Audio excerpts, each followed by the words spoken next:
So, let us begin. When we last left off, Tori agreed to get you some passports in exchange for silencing Samuel the Clown. But while you were on your way to Kendrick's Keep, you were accosted by something, you know not what. The last thing you remember, brother told you, we are not alone. So, Solandra, what do you do? I'm going to reach for brother and kick whichever one of them is closest. Probably me. I'm gonna roll a d6. 1 and 2, it's Holt. 3 and 4, it's Clementine. 5 and 6, it's Toby. I got some bad news. You kick a goat. I was about to say, it's like, why would I kick the goat? Hey man, you're just kicking wildly. You're like, I'm gonna. Not wildly. My intent was to wake up one of my companions. That was definitely your intent, but you just woke up, dude. Sometimes I wake up next to people and I don't remember how they got there. Oh man. Okay. I kick the goat. So you give Toby a kick and he goes, meh. At which point you hear a coarse voice announce, "Don't move, girly." That being said, Clementine, you do wake up at the sound of Toby in distress. Toby, you okay, baby? Halt, make a perception check at a -10 penalty. Okay. Alrighty.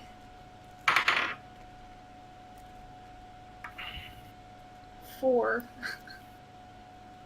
Got it. You don't hear anything. You are still sound asleep.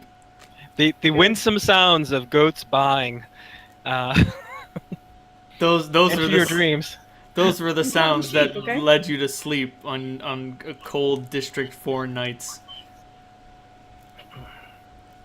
All right. So I got a couple of simple questions. All right. Was that the voice saying a couple of simple questions? I mean, the voice has now been given shape. It belongs to a person who is holding an extraordinarily large crossbow and has it pointed at you from a safe distance away. Like, he's like 20 feet away, and he's got his crossbow pointed at you. Like, if you try and make... Like, you've got your hand on brother, but, like, if you move too much, he will just shoot you. Clementine kind of turns her head and like tries to slowly sit up a little bit to get a better look. Now, little one. I might have some compunctions about shooting a kid, but Torvald out there don't. Clementine puts her hands up. I just want to see you better. It's dark and sorry. Yeah, dawn has not broken. It's not quite the dead of night, but birds aren't chirping yet. Hello. Howdy. Do I recognize the voice or the figure? No, it's one of Kendrick's, presumably Kendrick's anonymous cronies. You've never seen him before. He looks like one of Kendrick's men. All of Kendrick's men wear like a stripe of green somewhere on their person. All right. I'm resting my hand on brother, but I'm not making a move to try to pull him out. And I'll just say, it took me a moment to remember that we're heading towards Kendrick. So, just coming for a visit. Oh. Not trying to be secretive about it. Just want to go to Kendrick and have some speech with them. What a curious lot come to see the boss. Well, you know, lots of people come from around to see him, so I guess I can't be too surprised. But what I can say is that y'all haven't paid the toll. You can either pay it in gold or pay it in blood. Don't matter much to me which you choose. There's been a fair bit of talking. Can I make another perception roll? You may! This time at a -5. I would also have tried to kick him if I could at any point. So would Clementine with her short legs. Still got a 4. Oh boy, Slendra, Wow, you. this is not a good mercenary skill. Oh, Listen! oh, wake up! Holt, you are beginning to rouse from your sleep. You can't do anything yet, but you're just like, huh? Man, no, I gotta go back to sleep. There's so much blood there. Yep. I haven't heard about the toll before, and I know Kendrick. He knows me. Why the fuck is it there a toll now? There's a toll And where's because your buddy? there's a toll because I say there's a toll. And where's my buddies? They's all around you. Days. Days. So more than one, huh? Mm-hmm. Oh, look, you see that guy with that big armor and that big shield? I know we're gonna need more than one of these to put him down if it comes to it. Play flirt, so. Shut up. The D20's not being kind to me. That was something that she did mutter under her breath. Not so that the other guy would hear it, but So mayhap you and your friend should fork over 50 golden pieces of coin if you want to continue on. Ooh, 50 apiece. 10 for the goat.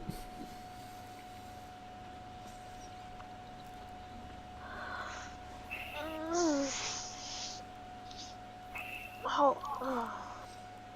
And me and the boys will give you a sigil of protection there, and everybody will know that you done paid the toll. My goat's got my bag.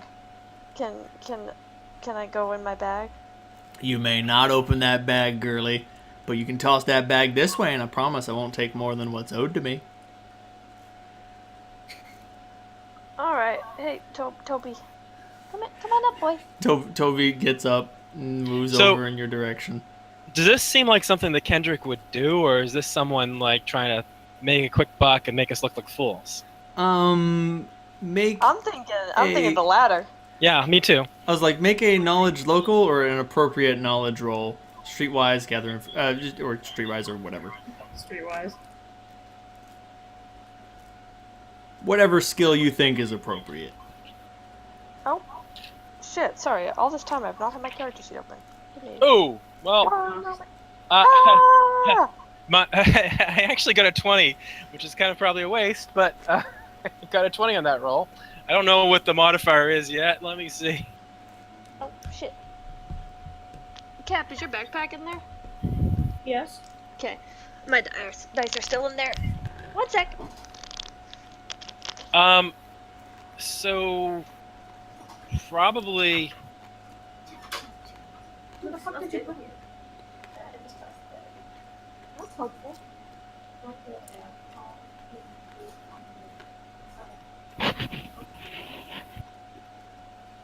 Probably what? This is why we tied The only skill I can see that looks like it applies would be sense motive. I don't have knowledge local or streetwise. Sense motive would do the trick. Let me see. Is streetwise something that you can get without spending points? Because I have good intelligence. I would say that streetwise is definitely like a clash skill for you, so even if you don't have points, you can spend it. Okay. I don't see it. Yeah, don't worry about it. Okay, well, I got a 20 on it. A 20 without any bonus anyway, so. Got it. I got a just 16 on knowledge local. Well, your knowledge local is basically what local means is not the local area. Knowledge local is where you grew up. Gotcha. Yep. So you've got knowledge district 3. Gotcha. That would have been a good thing for me to take. Yep. But yeah. So what's your total on a sense motive? You got a negative wisdom, so that would come out to a 19. But I'd say you could use... I actually have a sense motive of +1. Woo! So you got a 21. So 21. Okay. I would say with a That's 21... a wisdom score? Yes. Yes. Sense motive is... 18. Okay. So between the two of you, you two appraise this man, and you get the general feeling that there is definitely a toll to use this road, and to like go into Kendrick's service. They'd probably charge you at the door, but they don't mind charging you out here. The big thing though is you can tell that 50 gold for each of you is way too high. He sees your equipment and he sees someone that he can plug for cash. More importantly, you can tell that he's kind of bluffing when he says that he's got a lot of friends around. Like, he darts to 3 other locations around here, where his presumed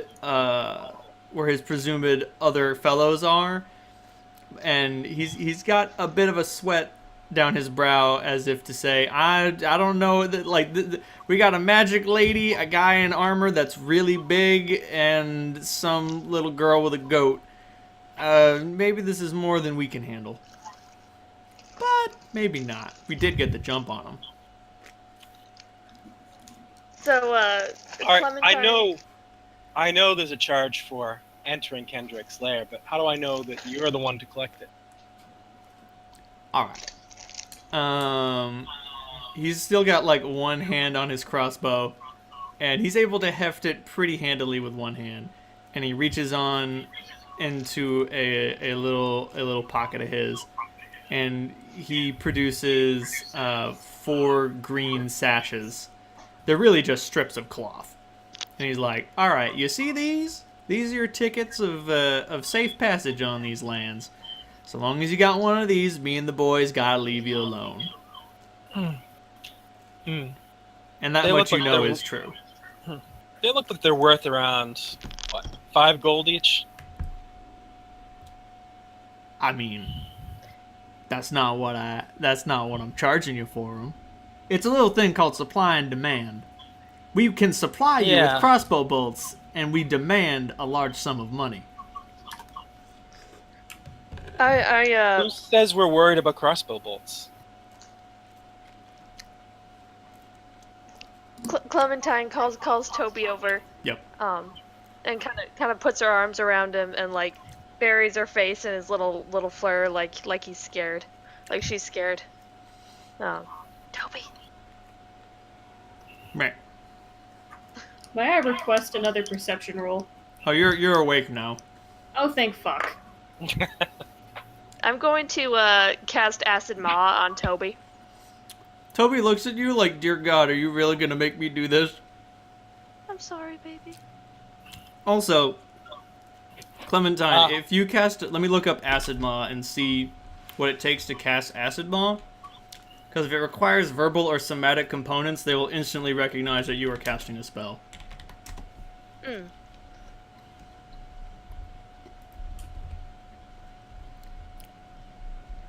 Yep. It requires verbal, somatic, and a direct focus. So if you want to cast Acid Maw on Toby, they will all recognize that you are casting a spell, but probably not have any idea what spell you are casting. I cannot wait until I can get freaking Quicken.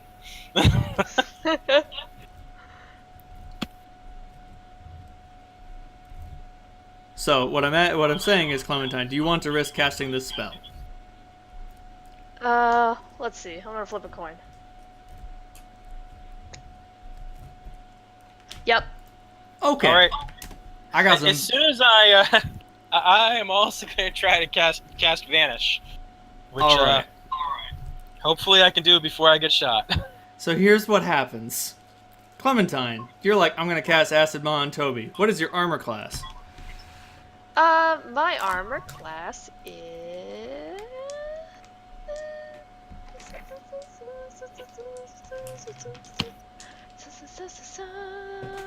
16. Okay.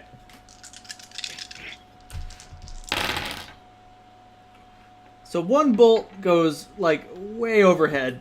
You don't even. It's nowhere near anything. But the 2 others strike you. You take 10 points of damage on the first attack. Sorry, how many? 10. And then 12 on the second. Jesus. Oh, fuck. Sneak attack is a motherfucker. That's what it's there for. Twang, twang, twang. Meanwhile, Salandra, You're like, oh no, they start shooting. So you're gonna cast Vanish. Yep. What is your armor class? 18. So he casts you're casting your spell, and he looks at you and he's like, "Oh shit! Open fire, boys!" You hear a swift twang as a crossbow bolt leaps from his crossbow. And what are you wearing for armor? Studded It leather. bounces right off a strong patch in it. You shouldn't have aimed for center mass. And you're able to cast your spell without an issue. Holt, it appears that everyone is trying to kill your friends. Why does this keep happening? Why does it keep happening? Why does it keep happening? Now everybody roll initiative. Am I vanished? You are vanished. Oh, goody. 19. 21. 11.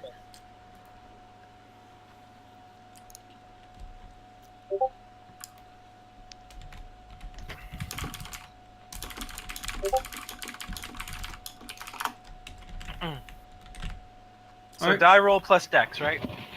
Yep.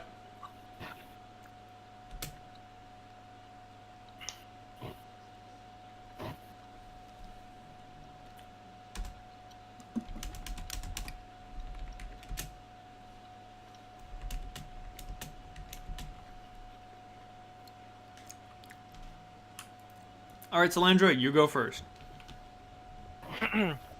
All right. He just fired across the crossbow bolt, right? Yep. So if I fly over to him, and I don't think I can do my spell combat while making that big a move, so I could probably just make a single touch spell attack. I'll do that with my hand instead of brother, and use frigid touch. Sounds good.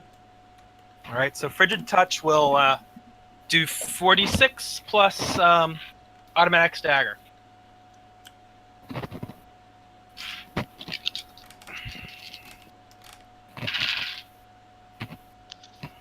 All right, 15 points of damage, and he's staggered. And I'm just gonna whisper, "You really sure you want to do this?" And I'm, just standing there inside his reach. So when he feels that cold touch grasp upon him, well, it breaks your vanish to cast a spell. Yep. Like you can see the frost and the you can see his skin turn cold, and he just keels over and he's like, "Oh God, don't do this! Let go of me!"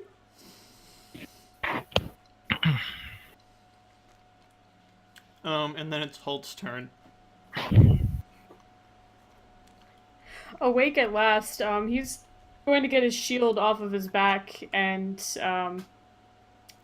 ready that. He's not going to draw his sword yet, but if I can ready my weapon and move to place myself beside Clementine in case any more bolts come our way. Okay. Thank you. That's what I'd like to do.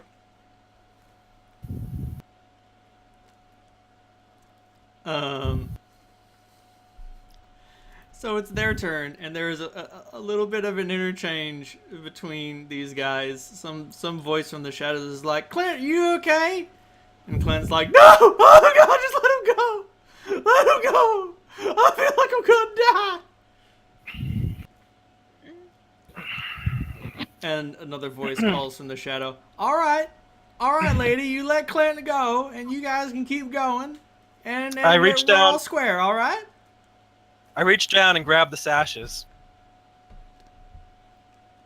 You know what? You take those. You know what? You were welcome guests. We got this all mixed up. You know, Clint's not a bright boy. He makes mistakes.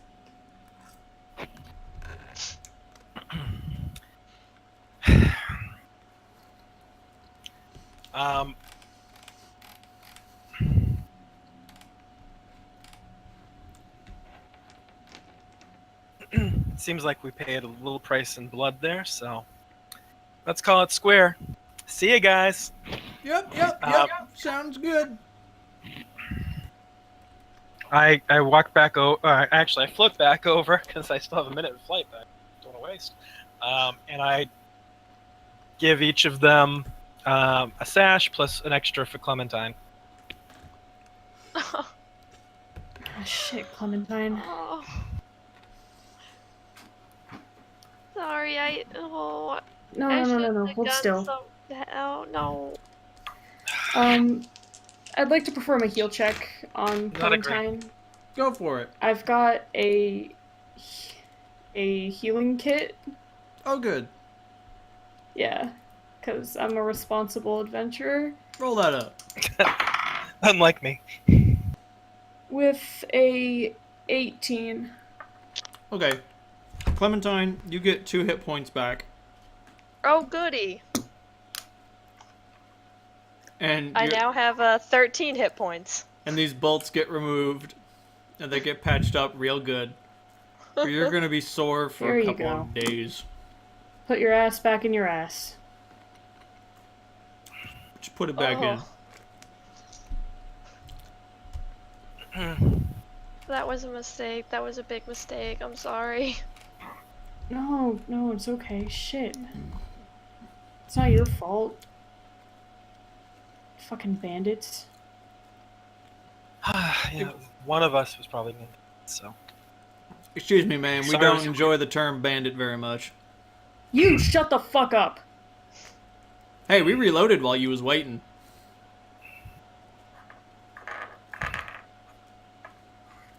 I didn't hear that, Reynold. Oh, they said, we reloaded while you was waiting. Mind your tongue, or we'll mind it for you.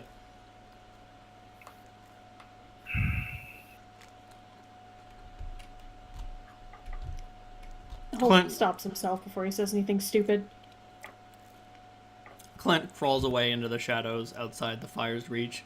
That being said, Salandra, you can still see him quite clearly. It's good to be an elf. Yep. I do make my traditional mystic gesture in his direction. Got it. Maybe someday they'll recognize it.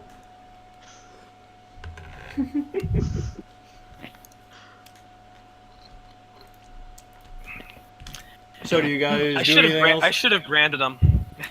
Do you guys do anything else before you head out, or you just hit the road? I think it'd be best just hit the road. I don't think we're safe here. Probably. We're past it for sleep at this point. Are you gonna be okay, Clementine? If Toby wants to be the best boy in the whole world, and give me a ride. I kiss him on his velvety little nose, careful to avoid the acid flecks. Meh.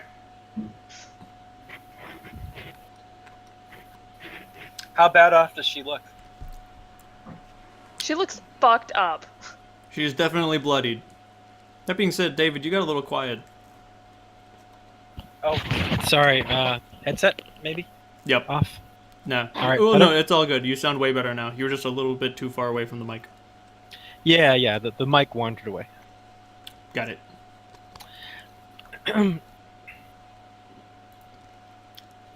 Next time I should really brand them. Makes more of an impact.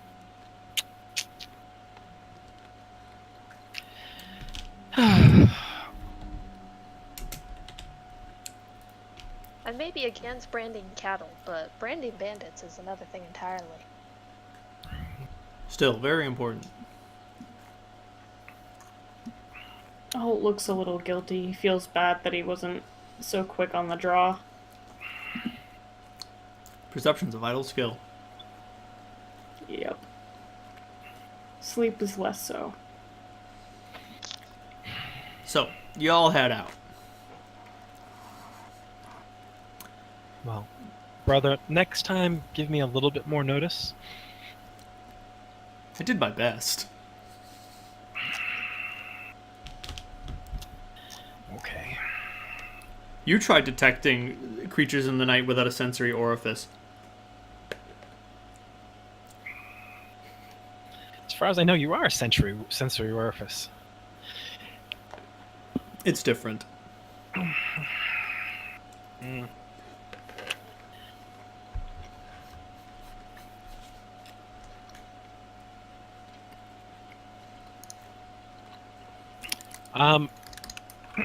You begin to contemplate what it's like seeing through Brother's blade.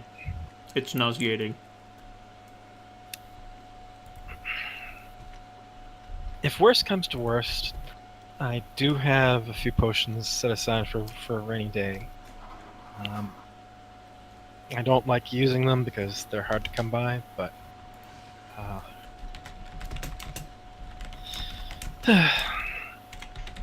she's like, she doesn't like Clementine being so mangled looking.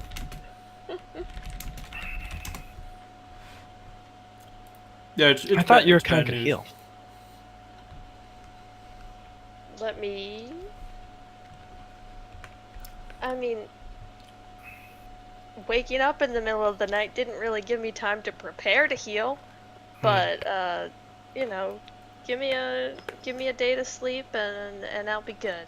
I'll just patch myself up once I sleep it off. Yeah.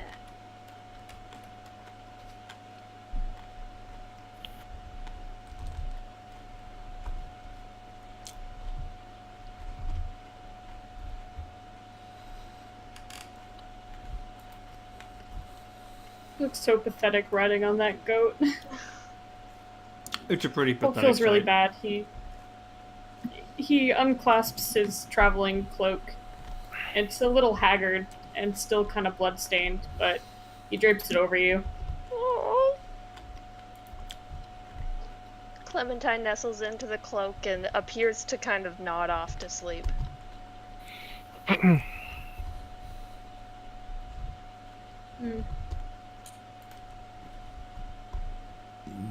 How much farther is this place? A few hours of travel.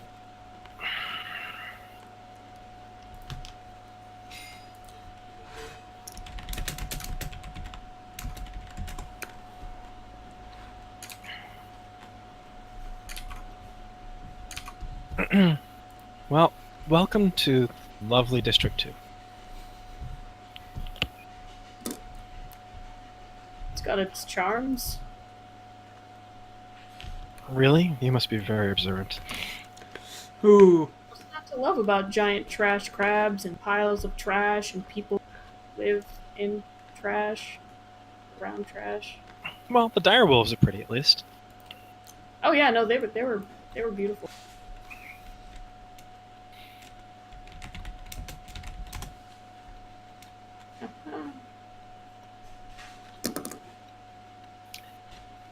Nah, screw it.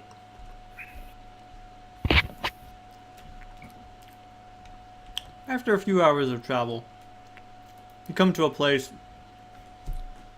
You can see a structure at the end of the road. The outside is filled with rough types. Most of them are not actually as well armed as the guys that you met on the road. Most of them are armed with, like, crude blades, pickaxes, you know, wood chopping axes. These are not weapons of war, but they're weapons nevertheless. There's a crowd of like maybe 30 or 40 of them. Main problem with these guys is that they're really good at sneaking up behind you. And those things. There's also so many of them. Yeah. Makes it easier for them to sneak up behind you.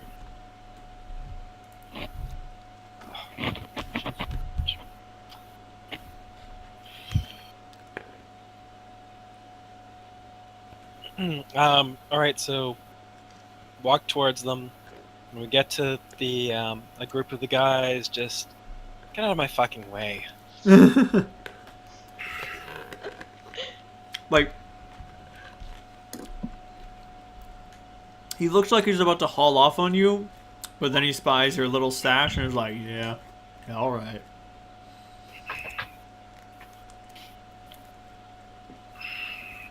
Most of the people out here are hobgoblins, half-orcs, the occasional orc, the occasional goblin, and there is one gnoll. And Off to his I recognize one. Off to his lonesome, practicing with a pair of Flind bars.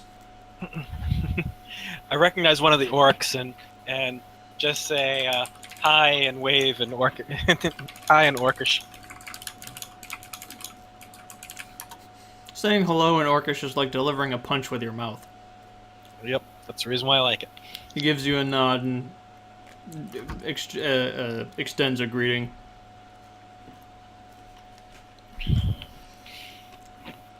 But yeah, he moves some people out of the way for you. Helps you clear a little path to the entrance of Kendrick's Hall.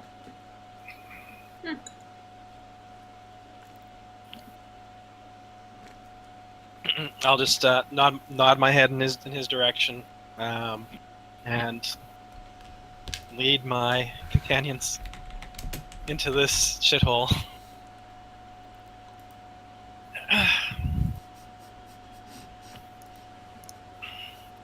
In we go.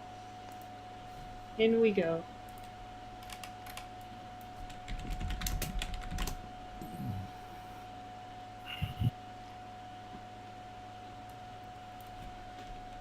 All right. Let me see if I can find a good picture of who I'm looking for.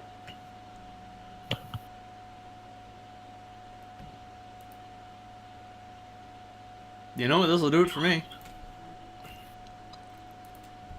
So inside the bandit hall, there's a whole bunch of torches. They're still lit from the night before, but they're burning low, and some of them have been doused or put out.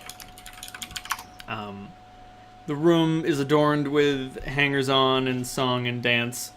There's a large just sort of buffet where bandits can come and grab something to eat. Centered at the end of it is a great throne with a large man who sits upon it. And accompanying him is someone who has got to be Samuel.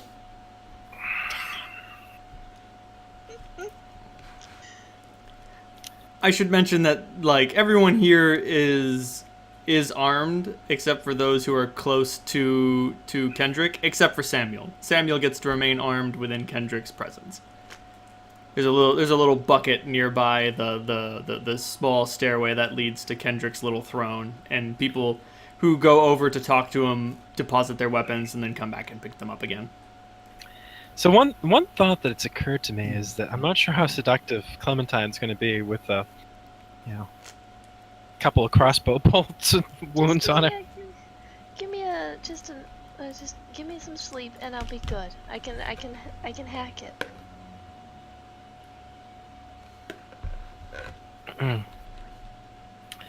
So, the one thing that occurs to me is we didn't really establish a good cover story for why the hell we're here. Yeah, that's a problem. Well, a reason to be here tonight is to rest from the crossbow bolts. All right, I have a I have a plan. I'll go up to Kendrick and make sure I'm not too close to get his trigger finger triggered. Do you deposit brother in the bucket, or do you bring him with you? Oh man.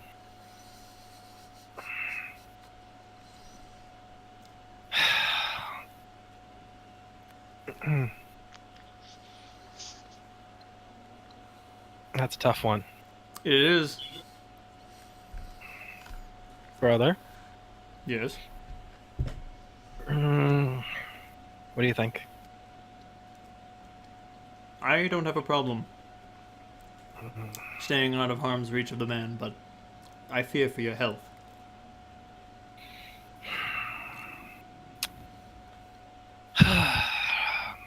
shocking things I do. This. All right. She takes brother off and deposits him with her usual grace and charm. Holt will also deposit his weapons, but keep the shield if he can. So I assume you slam brother into the steel bucket with all of the might that you have within your body. Um, That's what I was also thinking. I was actually thinking of if I can to like just stick brother through the steel bucket. Nice. Sounds good. You do so without much issue, but like, you've got your hand on brother's handle, you slam him into the bucket, and like, it's like slow motion. Sorry. Oh, what's up? Oh no, did Dave get eaten by a wizard? He might have done. Am I what? I can You hear cut you. out. Oh, okay. Sorry about that. Someone's internet ate shit. I'm not sure whose. So you slam brother into the steel bucket, and it's like it's slow motion. As your hand begins to unclasp around the handle, like you can see, your vision is drawn to the hand, and just like you can see each finger letting go of the handle one at a time until eventually your index finger has left, and all of a sudden all of the heat in your body leaves. You feel cold, and your vision grows dim and narrow.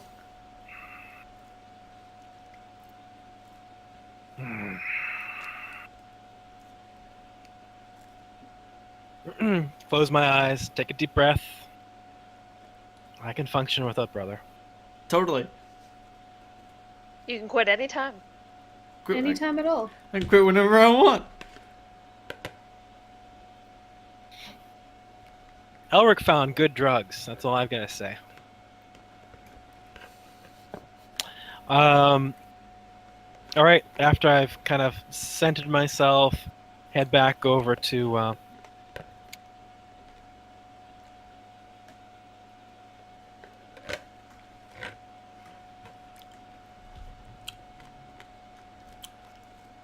Salandra, nice to see you. Who's this new guy?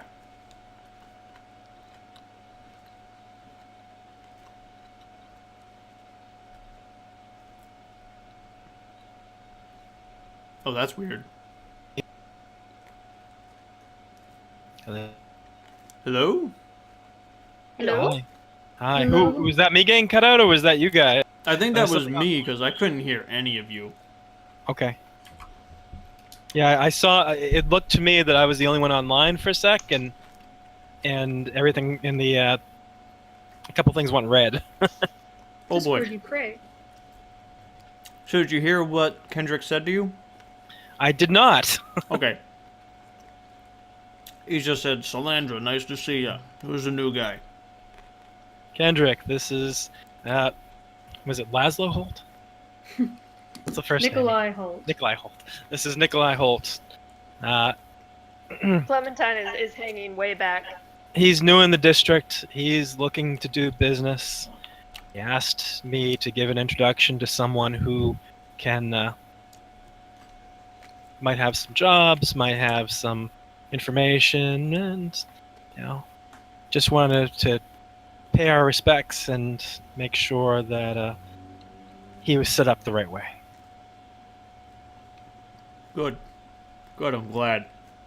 Holt inclines his head respectfully. Come over here, let me get a good look at you. Alright, I guess I'll approach cautiously. So as Holt has probably figured out, Salandra's plan was throw Holt under the bus. Yeah, thanks. Thanks, sweetheart. This is payback, isn't it?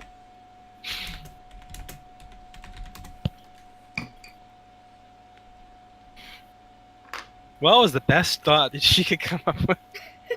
Okay.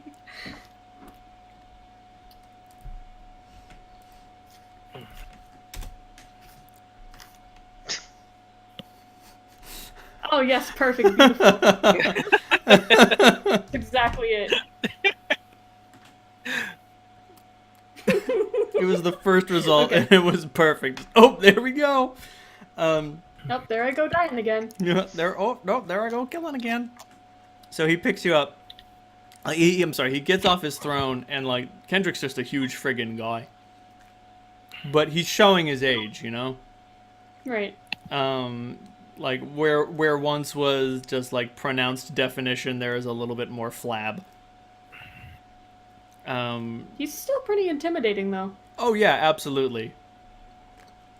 But you can tell, in a few more years, in at least a decade, his time's gonna be up. Maybe he knows that. Maybe he doesn't. I suspect as soon as Tori is just a little bit older. And He's biding his time. Yeah, I seriously doubt this guy is going to survive Tori reaching manhood. If Tori reaches manhood, which is the other question, of course. Right.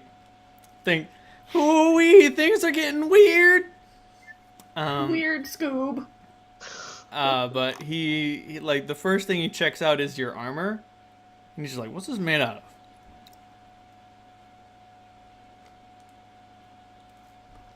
I'm wearing a chain shirt. Wasn't it made out of mithril, or was it? Yeah, it's mithril. Yeah. And so he's just like, "What's this made out of?" It's mithril. Huh. I mean, of course. Keeps it nice and light. Yeah. Oh, yeah, mithril. Right. I didn't, I couldn't recognize it through the crude craftsmanship. It looks like it's made out of pig iron, if you know what I mean.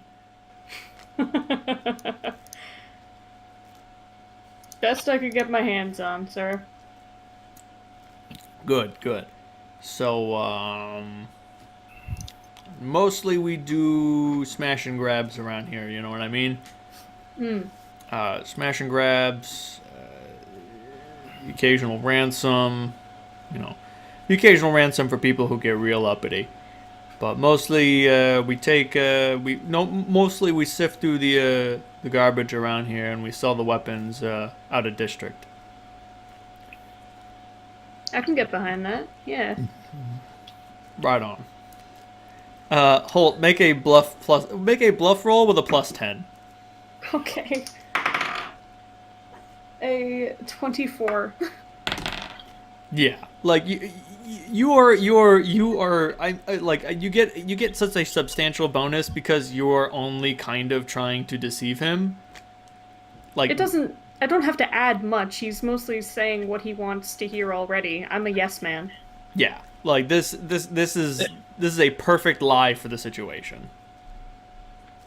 It's not much of a stretch for Holt to be pretending to be a professional mercenary. Well, it's not a stretch at all. Exactly. Good one, Solandra. It would be very difficult for Kendrick to figure out that something was going wrong.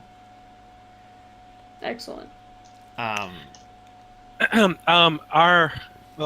Holt's servant had a little bit of an accident on the road. Wondering if we could rest here for a little while. I think that could be arranged if the gold glistens, if you know what I mean. Sorry, we're pretty full up. Bed'll cost you. It's worth the cost. She's a good servant. Right on. Okay.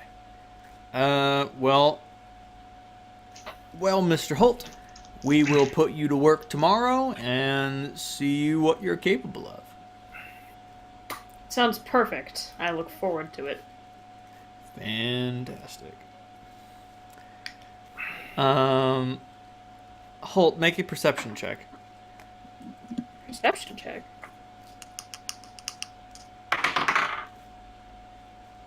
A 19?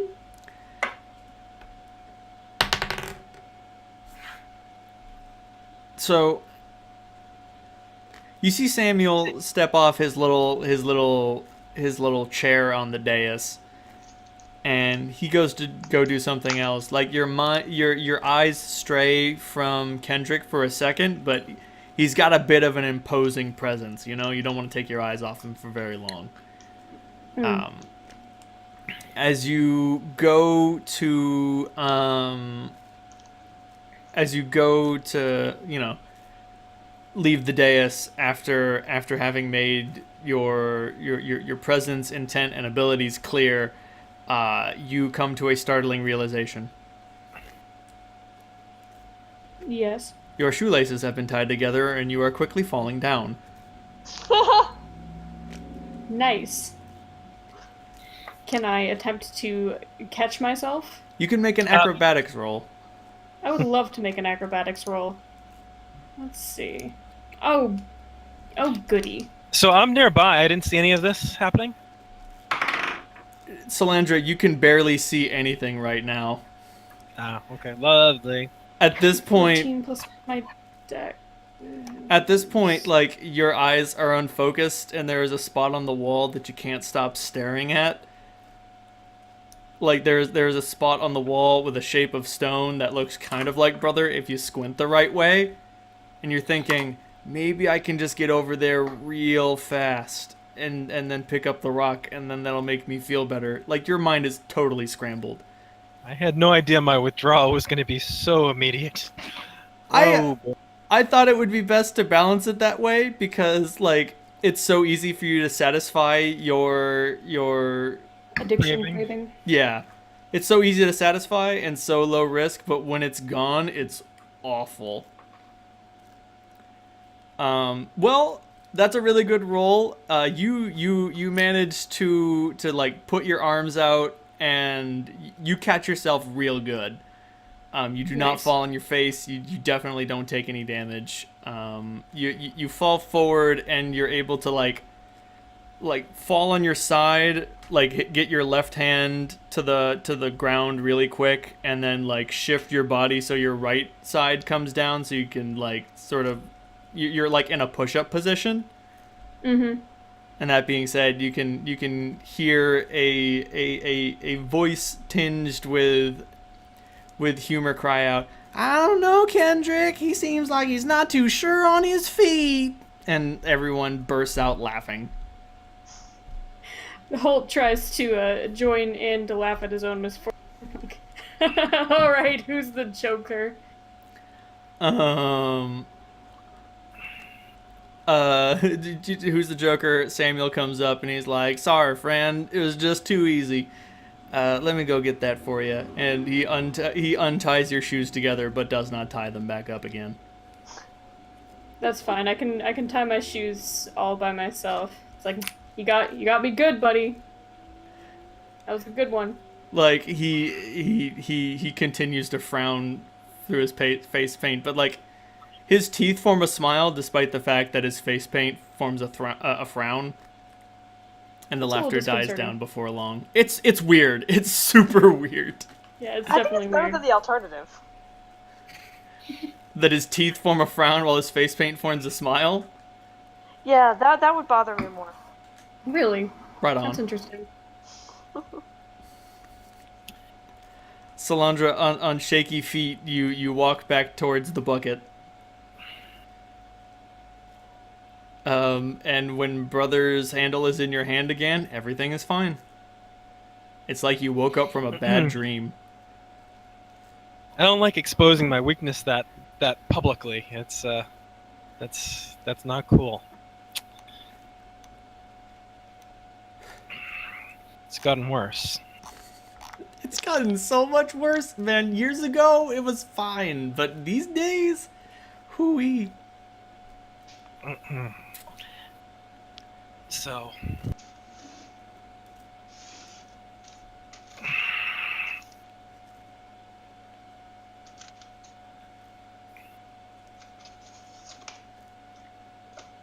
So you guys reconnoiter. Oh, good.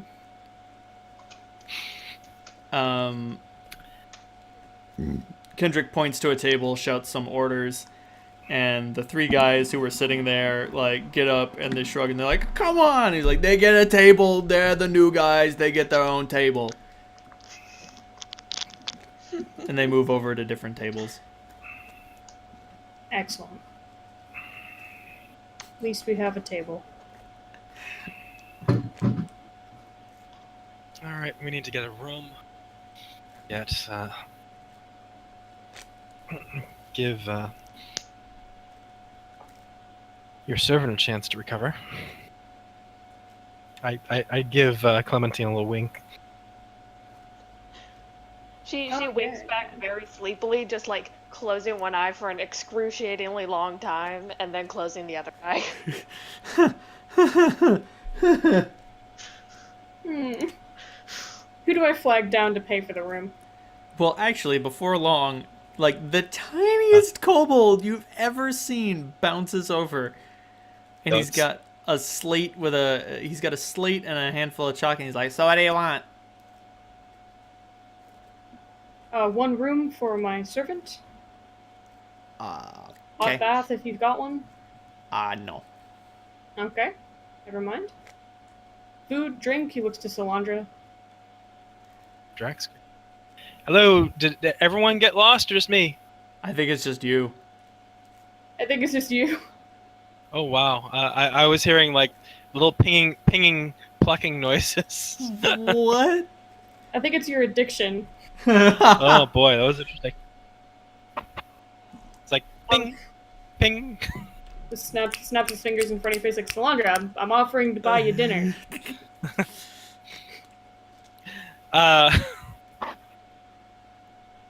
Thanks, thank you. Thanks. That was disconcerting. I think we need to get someplace where she can rest. Yeah, but you want something to eat or drink? There is the smallest kobold you've ever seen, with All a right, slate guys, and a handful of chalk. I'm gonna try switching over to my iPad because I don't know if there's something It's wrong. Suffering. Okay. Yeah, That's fair. because this is. Do I'm it. not sure again if it's just me cutting out or if there's problems on Discord, but I think it's becoming a pattern. Give me 1 sec. Got it. Pobrecito.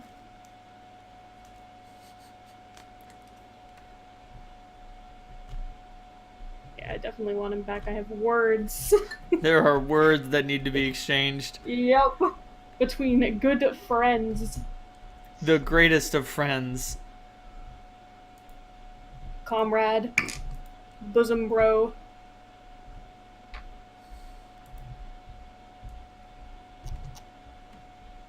In the meantime, more whiskey.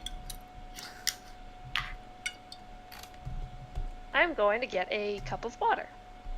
Look at you. You know, there's two kinds of people. The druids and the fighters. Exactly. Mm-hmm. Ugh.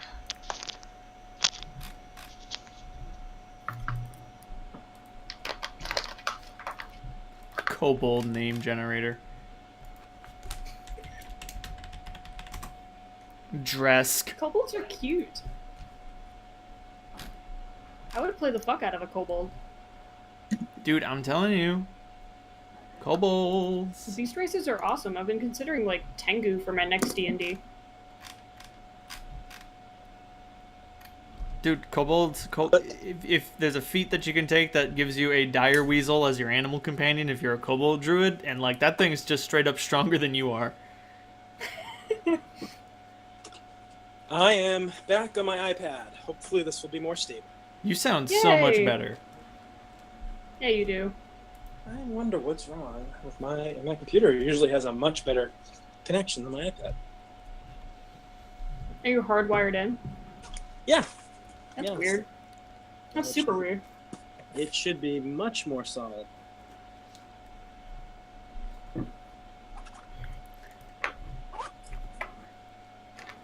Okay, I think I found the best name generator for magic weapons. Okay. It's definitely the dual weapon category. So we've got fright and flight, disturb and disrupt, amuse and annoy, anguish and agony, the pact of bloodlust. You still on the weapon name generator? Oh, God, I like yes. anguish and agony. Overwhelm and overpower, the guardians of time wasted. Same. Same. I love it. Bemuse and bewilder the jaws of the moon. Holy That's just shit. bad.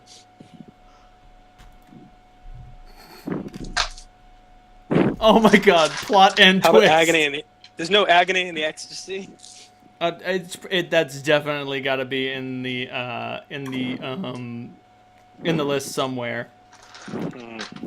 Slash and crash, burn and bury the carvers of the sun. Nice. Oh god, they're That's so not good. edgy at all. No. All right, back to it. Salandra is at the table. There is a kobold taking orders.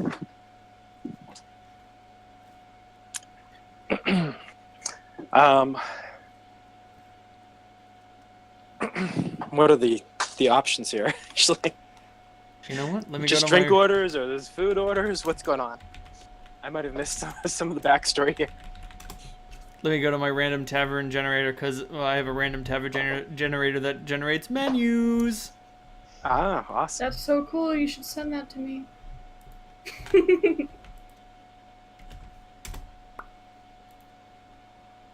What's the house serving tonight, my good fellow?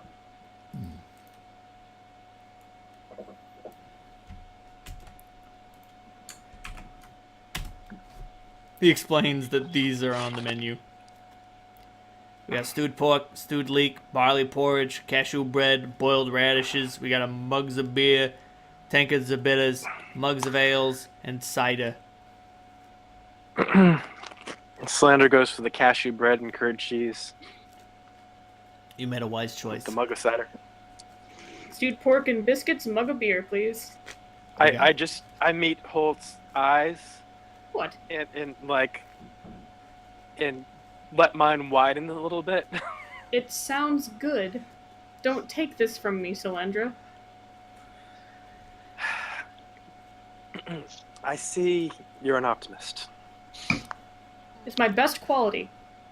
Like the scratches he is drawing into this slate do not look at all like any language any of you understand. It's just some sort of code for orders, you assume. Clementine, are you gonna order anything?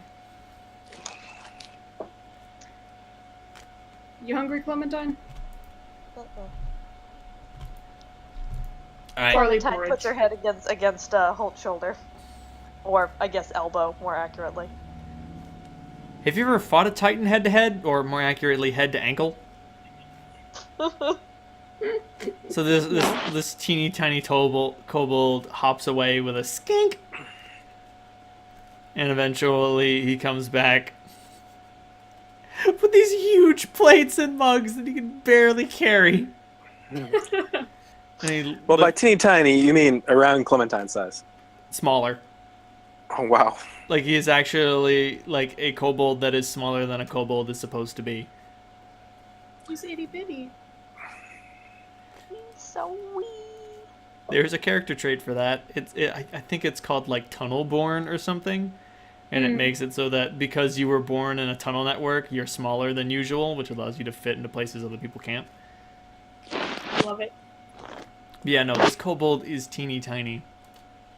Let me look up the size categories. I don't remember what's below small. Weensty.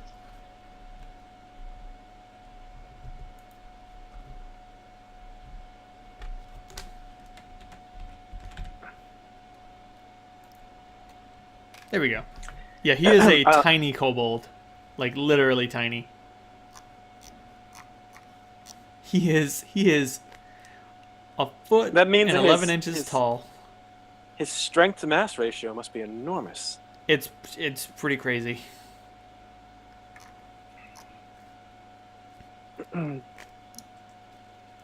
Dear God, he has claws and a bite, but they don't do any damage. His claws do 1d2. Pound for pound, he's stronger than Holt, though. That's true. He only weighs 8 pounds, but god damn it, woe to the They man. count. Woe to the man who deals with these 8 pounds of fury. But yeah, and he brings this stuff onto the counter.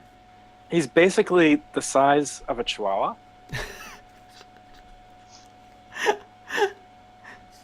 Yeah. We have a scaly walking chihuahua here. Yep. I mean, he usually hops.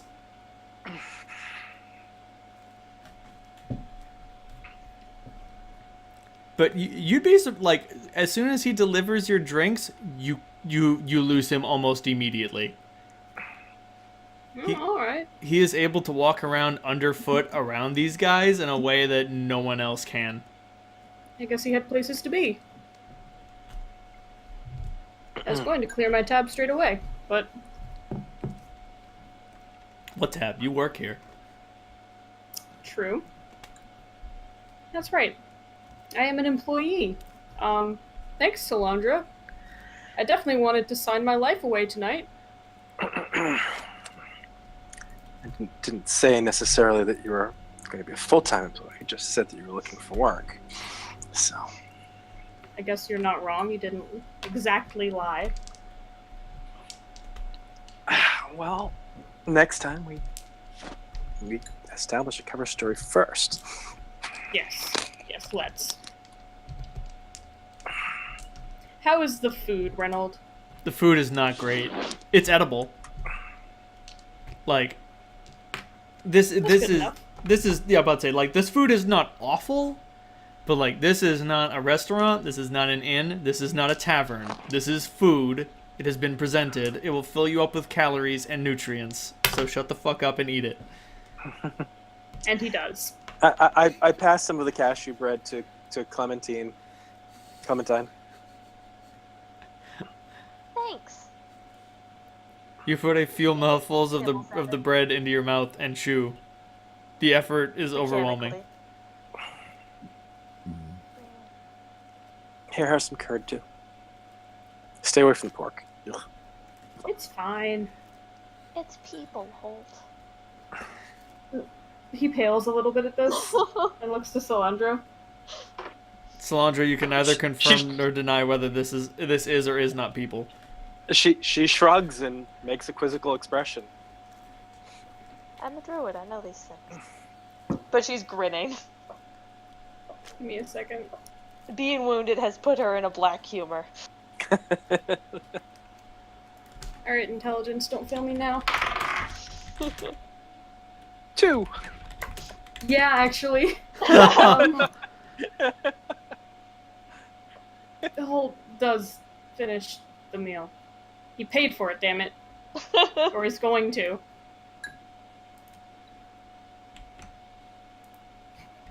Don't look at me like that. It's not that bad. I mean, if it's already cooked, no harm in eating it. Exactly.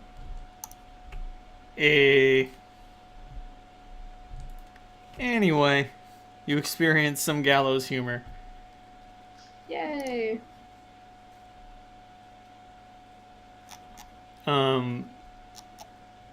Actually, all right, cool. So,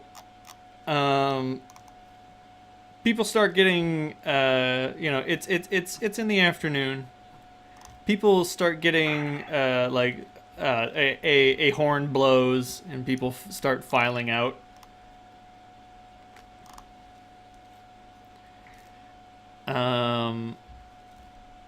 Should we go with, or Solandra?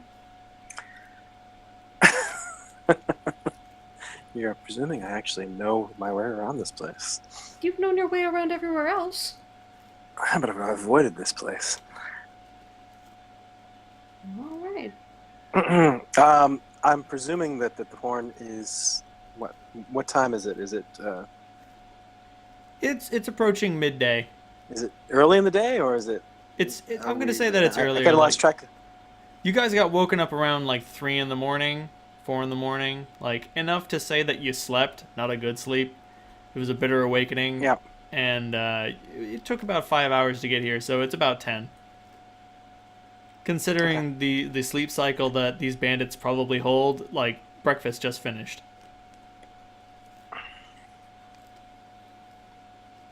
I'm surprised they're not nocturnal. That Clementine is awake. She is an early riser. As you guys are discussing what to do, the Knoll comes inside and, like, points his Flynn bars at Halt. New guy, you're with me. I look to Salandra like, all right, I'm with him. Take care of Clementine. I give her a stern look. And get up to follow the Knoll.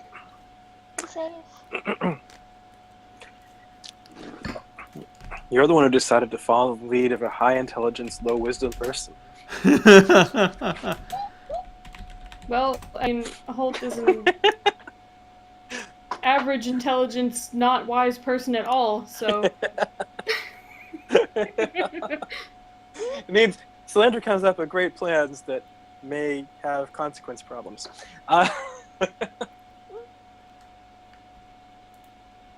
May I reclaim my sword and dagger at the bucket? You may.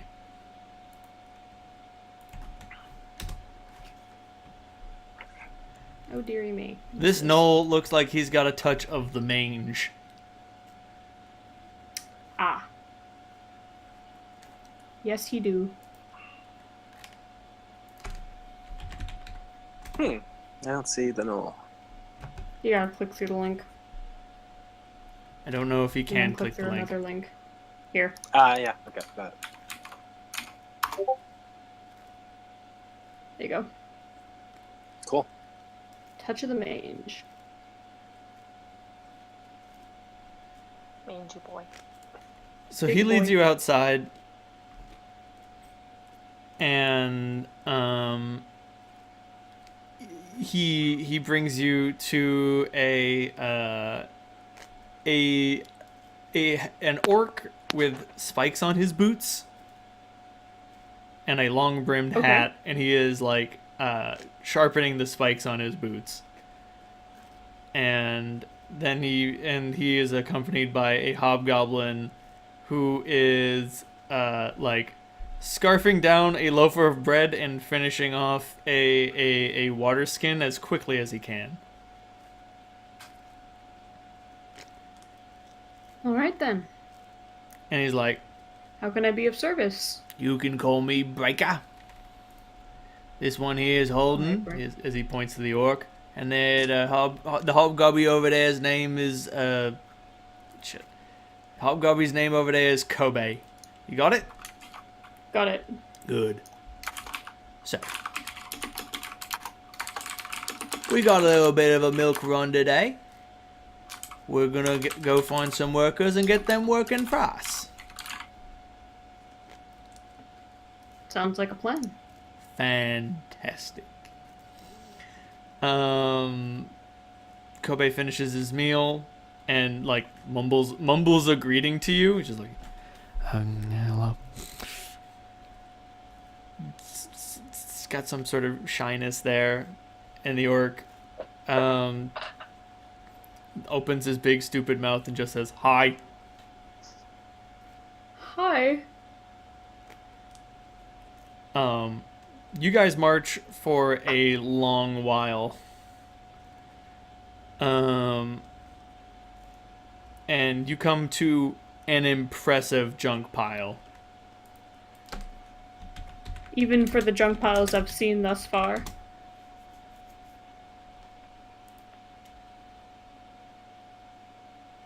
Halt.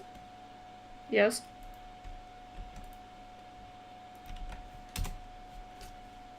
This is a junk mountain. Mount Junk. And like, Excellent. you can see some sort of flying contraption float on by, and its bottom opens up and just a gigantic flow of junk and trash comes out of it. And Breaker starts walking faster, and he lets loose some sort of unconscious yip of some kind. And he's like, "Oh, it's our lucky day." Kobe doesn't say anything, but Holden is like, "Oh my god, we hit the jackpot." We did it. They're gonna come. They're gonna come, Breaker. And Breaker's like, I know it. I know they're gonna come. Get your weapons ready, boys. He's gonna come, Holden.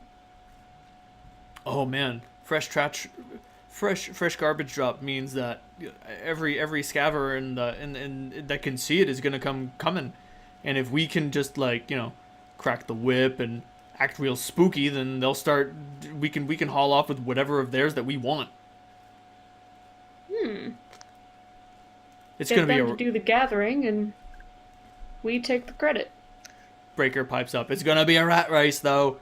They ain't gonna let up their swag that easy. Kobe. Fetch us a cart. Cart. Kobe runs off. And like before long, like roaches, the denizens of District 2 come running to this garbage mountain. And like Breaker takes out his Flint bar and just like he rounds up about 5 of them. Like 5 people approach the thing and he's like, no, you ain't digging for you, you're digging for me now. Now time is money and time is trash, so you best get scavenging or I'll make you ash.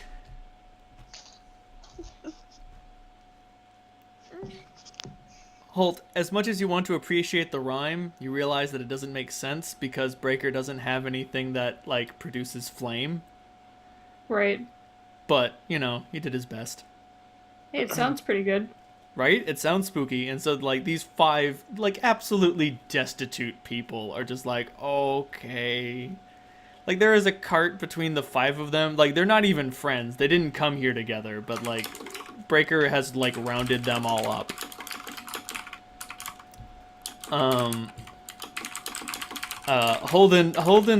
Holden's face had previously been, like, a sort of stupidly happy grin, but he adopts a new like posture and body language that's like it's very orcish, Right. He went from like big dumb happy orc to just like snarling and breathing heavy through sharp tusks. And they get to collecting.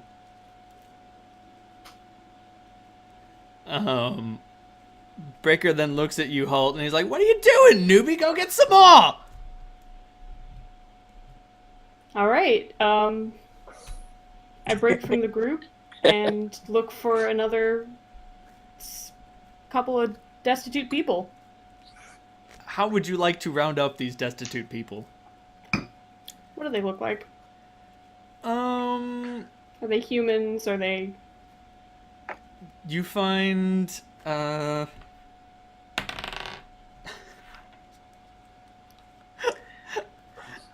you find a group. It's like it's like a grandma and a grandpa and 3 children, and that's like the nearest group that you find. Can I actually hear Holt muttering "fucking slander" from here? Unfortunately, yeah, he's definitely no. thinking it. Ooh, he's thinking it though. And like he's kind of glad. Like the grandma and the grandpa look up to you with fucking puppy dog eyes, but you can feel Breaker's glare, like going like on your back. Yeah, no, I take a deep breath and draw my sword. Oh, this no. huge bastard sword, which I wield one-handed, and I point at the grandmother and be like, you. If you favor the limbs that your children have left, you want them to keep them, you and your kids will dig, and you'll dig hard. Like the kids... Go over there and join the rest of our crew. Like the kids whimper, make an intimidation roll with a +8 bonus. I'm a You are bad so sister. terrifying. I'm sorry. So that's a... I already have a +5 bonus. So See, that's 17 plus 8. So. So you can kind of like discreetly slip a gold piece into there. Fuck no, that's my gold piece. But like, it's better that I got to them and not, the Knoll with his awful spiky weapon. Dude, that thing looks painful. As long as they do their jobs and I do mine, no one really gets hurt. This is on your head, Salandra. So you get a no. 17... She probably have ended up killing the orc and the Knoll. ruining everything. Exactly. So Holt, you got a 17 plus 8 for a total of a 25. Yeah. So these children whimper, and these old people, like, they work their fingers to the bone, and they sweat up a storm, digging through this trash to get to anything of value. And like, Holden looks over them with a menacing glare, and Breaker like looks through. Like, eventually Kobe shows up with a sled attached to a length of chain. It's really just a very large like sheet of sheet metal that he curved upward into like a weird little boat, and then he attached a length of chain to it so that you could carry it more easily. Okay. And like, Breaker like goes through the sled that these so like the people are filling up a cart that one of the scavengers brought, and Breaker is sifting through the cart for anything of value. And I'd like to kind of look over his shoulder and see what he thinks is of value. Go for it. So Okay. you're doing the heavy onlooking, and like he snarls at you, but he's like, right, new guy, sorry. You gotta learn somewhere, you gotta learn somehow, and that's why Breaker's here to teach you. Oh, good man. And Thanks, like some of the pieces he's just throwing out onto the ground, and you can tell the things that he's picking up are weapons, or they look like weapons, or they could be turned into weapons. He is tossing chunks of fine metal. Occasionally he'll find like a large piece of iron or some sort of fine metal that could be crafted into something else. Something that could be smelted. Right. And then every once in a while, he finds some gnarled, like, he finds one gnarled piece of metal.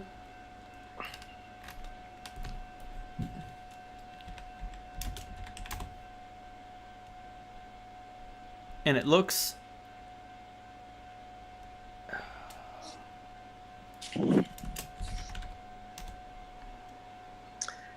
So the one thing that Salandra knows is that Kendrick has a soft spot for kids.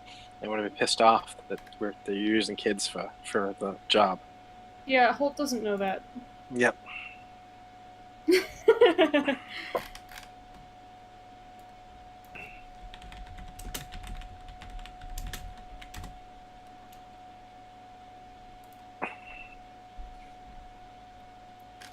Oh man, You all might the have things... mentioned it before, now thinking about it.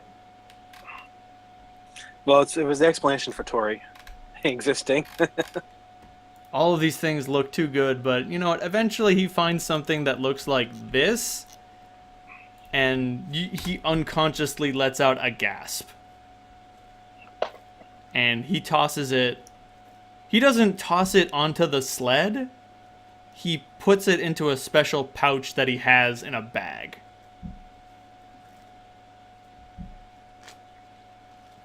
Holt gives a little nod. That the good stuff? That it is.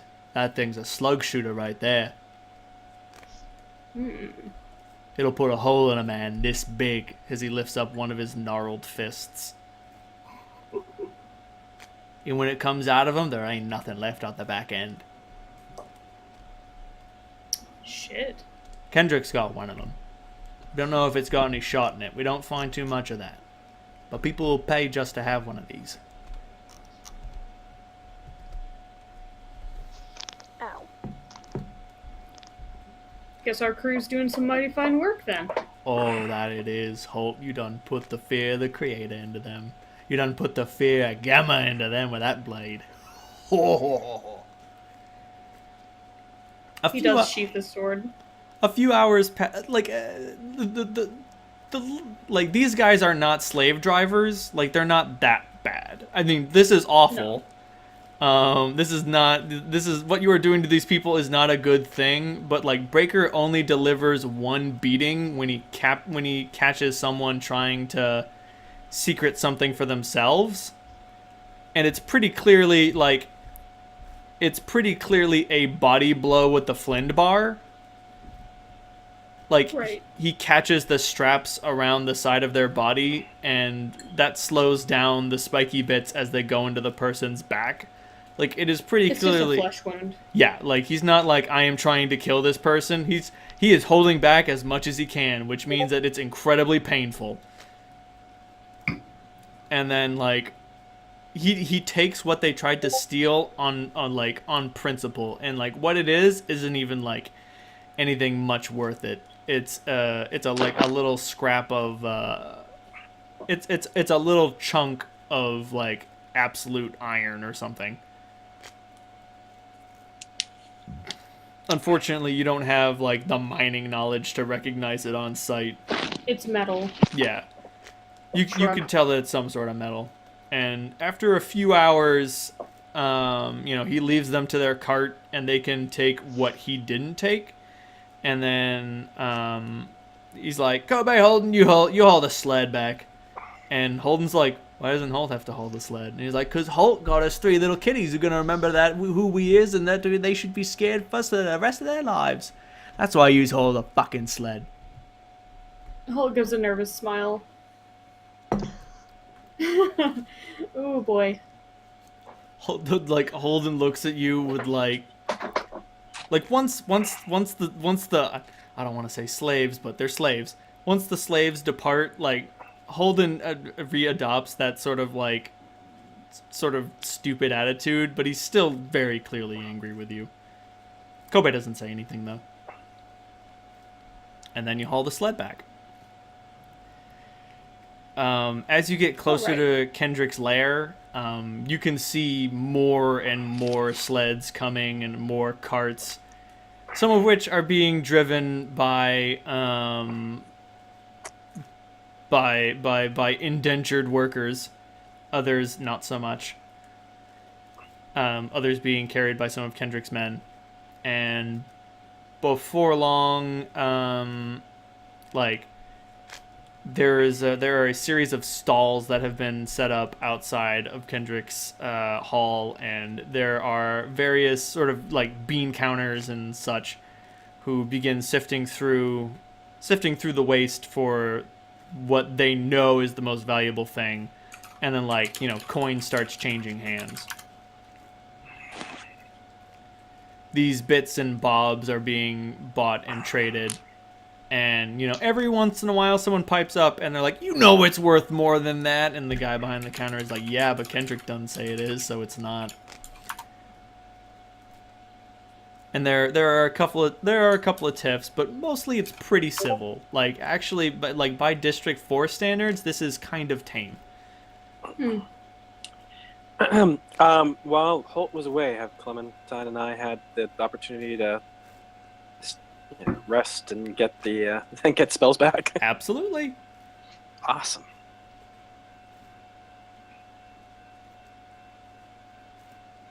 Eventually, Kendrick and some of his advisors oust you out of his hall, and you find a tent with Holt's name has been written on a slate and is being hung from one of the parts of it. Oh, Jesus. And you figure this is your place to bed down. It's not a big tent. It's not a luxurious tent, but the three of you and Toby can barely fit in it. Hope you don't mind an involuntary cuddling session during the night. I love cuddling sessions. That's adorable. But My life is so glamorous. Breaker puts the firearm like on the table. He doesn't even put it on the scales. He just lays it on the table. And like that gets Kendrick's attention. Like the bean counter lets out a whistle, and another kobold, not nearly as small as the other one, goes hopping off, and Kendrick comes out. And he starts working over this firearm, and you have no idea what the fuck he's doing to it. Like, you know so little about these sorts of weapons. You know that the Duke has something very much like it. Yeah, right. His is bigger, more rough, and you've actually seen him use it. I know Wasn't enough that they're extremely dangerous. Yes. You can tell it's extremely dangerous on both ends. Duke doesn't want to admit it, but you saw that you've never gotten Duke to admit it, and you've never brought it up, but like he got into a firefight while you were with him. Like, it was just an assassination attempt. I don't want to say it happens all the time, because it doesn't, but these things do happen. And Duke opened fire on one of them, and you could see that his finger was still on the trigger, but nothing was coming out. Whatever sorcery that powers these weapons, sometimes they work and sometimes they don't. But anyway, Kendrick gives this an inspection, and by the end of it, he's nodding his head. He's not exuberant, but he's like, I think it'll work. And like Breaker is beside himself with glee, and Kendrick produces a small purse and hands it to Breaker, and then Breaker shares it. Like, Breaker opens it up, and it doesn't have like a shit ton of gold or anything, but like it's got like 20 gold pieces in it. Oh, nice. And so Breaker takes 6, and he gives Kobe 6, and then he gives Holden 6, and then he gives you 2, and he's like, sorry, new guy. I gotta work out for me and mine. Hey, that's fair.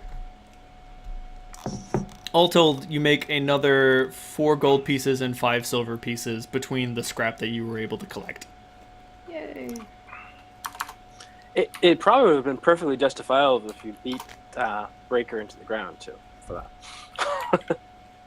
that. No, I'm trying to play it cool. Shut up, Salandra. This is Sorry. no longer your ploy. Yep, sorry.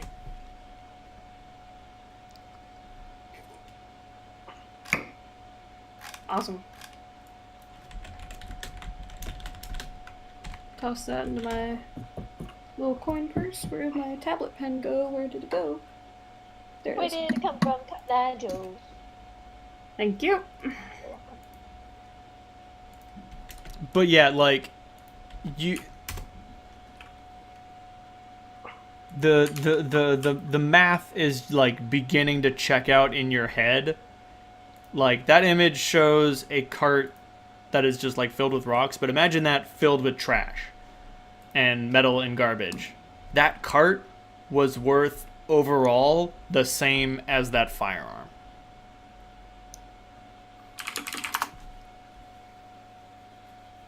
Like, that's just the way things check out. And knowing how dangerous Gotcha. these weapons are, you get the distinct impression that Breaker and his boys are getting shortchanged, and they absolutely do not know it. I'm not saying shit. Right. I don't know if you wanna ruffle those feathers or not. That's up to you. But yes, Salandra, Clementine, you guys rest in the tent for 8 hours. You get all your spells back. And it's not getting on night, but it is dusk. The sun is beginning to set. Beautiful. I'm going to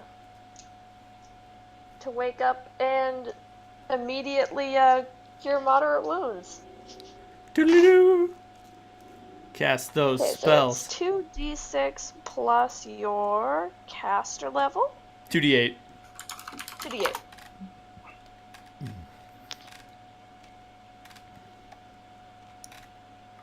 So 14 total. Sounds good.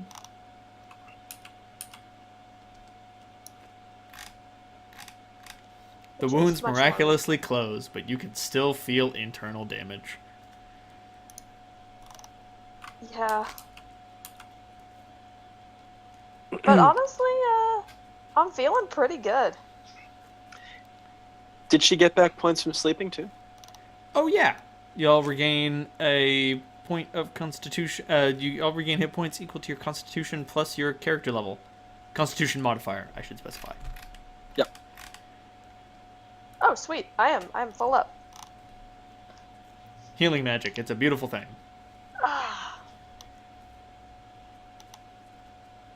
Clementine pops awake. Nah. Just needed some sleep. Ah, You look better. I feel better. Thank you for taking care of me. Yeah. Well, it's my pleasure. I guess. Clementine grins. She I'm not sure if you how much you processed of what was going on, but Holt's off working with yeah.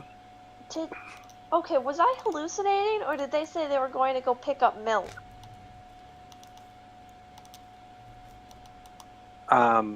What? Not that I recall. Yeah, he called it a milk run when Oh no. when they were going out.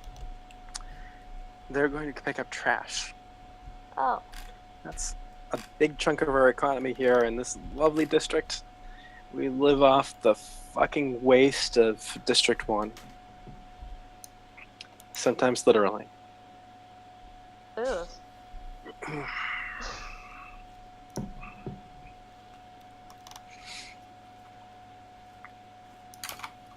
All right.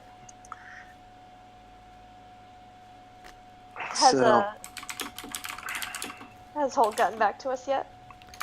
Yeah, Holt, you find a tent with your name on it. Oh, thank goodness. I'm exhausted. It has been a hard day, if only to stand and do the heavy onlooking.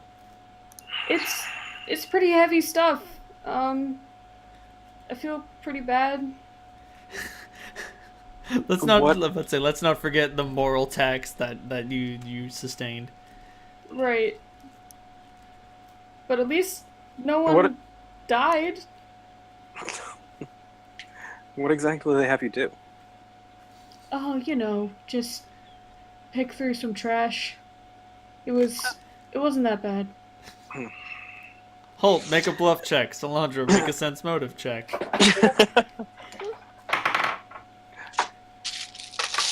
Oh boy. 15? You're lucky this is a wisdom-based skill. Sorry, I put my dice away. So. Whoopsie. Why'd you go do a fool thing like that? I believe Holt implicitly. Sounds good. Nice. He and the guys out there just digging through the trash. Man, what a rough day. Honest day's work for I'm not gonna use this die anymore. an honest day's pay. And he holds up a little, 6 gold coins. 4 gold coins. Some gold. And I mean, if you think about it, if you can make that kind of money every single day, You're pretty worth. yeah. Most people make No. gold pieces in months. We're not justifying this any more than we already have. Thank you, voice of God.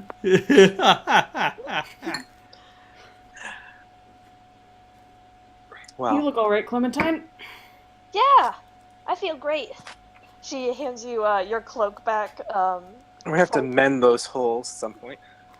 It's your cloak is folded, and yeah, folded neatly. Oh, you didn't have to do that. Well, thank you for lending it to me. That was sweet of you. Aw. Well. Wasn't nothing.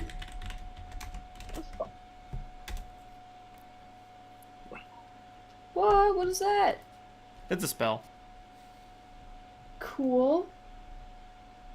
Honestly, Clementine would absolutely use that to mend. Dude, magic is a beautiful thing.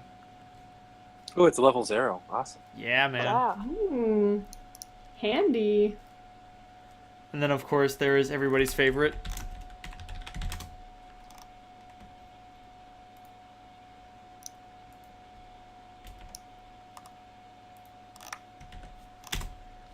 Make whole, which sadly druids do not get. Aww. Huh. Make whole can also fix magical items. And restore their magical properties. How handy. If you're strong enough.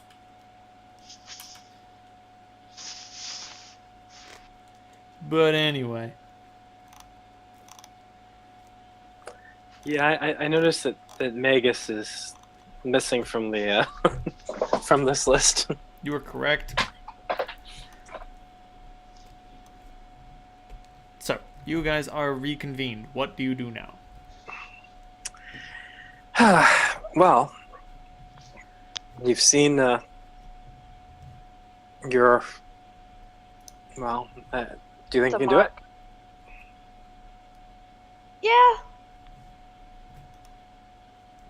It would be nice to get the fuck out of this place as soon as we can. Yeah. Good. I think, yeah. I can hack it. Especially now that I don't have more holes in my body than the gods put there. You're a trooper, Clem. She gives you a big thumbs up. Before we begin what is going to almost certainly be an absolutely hilarious seduction, I'm going to use the bathroom real quick. Okay.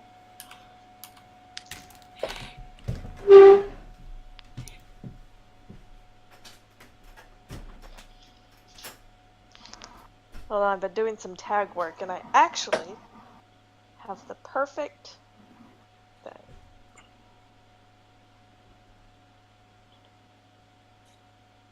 So if Solandra's buttons include slavery and children, so she would have really been freaking out. That's why we keep things to ourselves.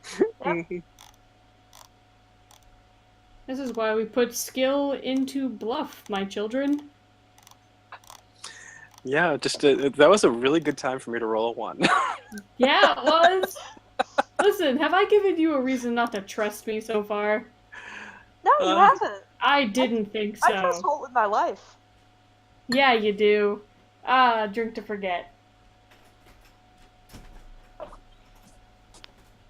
That's my seduction costume. Oh boy. Oh boy. Aren't they pretty? I really don't want to think of you in lingerie. This makes me really uncomfortable. I'm Wait. an adult. You don't look like one. It makes me really uncomfortable. I'm about to say, Clementine, Jesus are you putting on Christ. some seductive clothing? Yes. It's weird. Geez, Hobbits even had sex in Tolkien. You know, and he was pretty I am buttoned down. 27, for Christ's sake. The problem, All right, I'm Clementine, old enough to be your father. Clementine, didn't you take the looks like a child trait though? Yes. Yeah. That's where Oh, things she get does. weird. Yeah, that's Yeah. where things get weird. Yeah. I didn't it's know kinda about weird. that one. It's a little weird. I missed that It's nuance. weird. Yeah. Hi, NSA. Hi, NSA. Hello, NSA. Honestly, I don't think the NSA cares a bit about that, and that's what troubles me. Oh, goodness. I'm not wrong.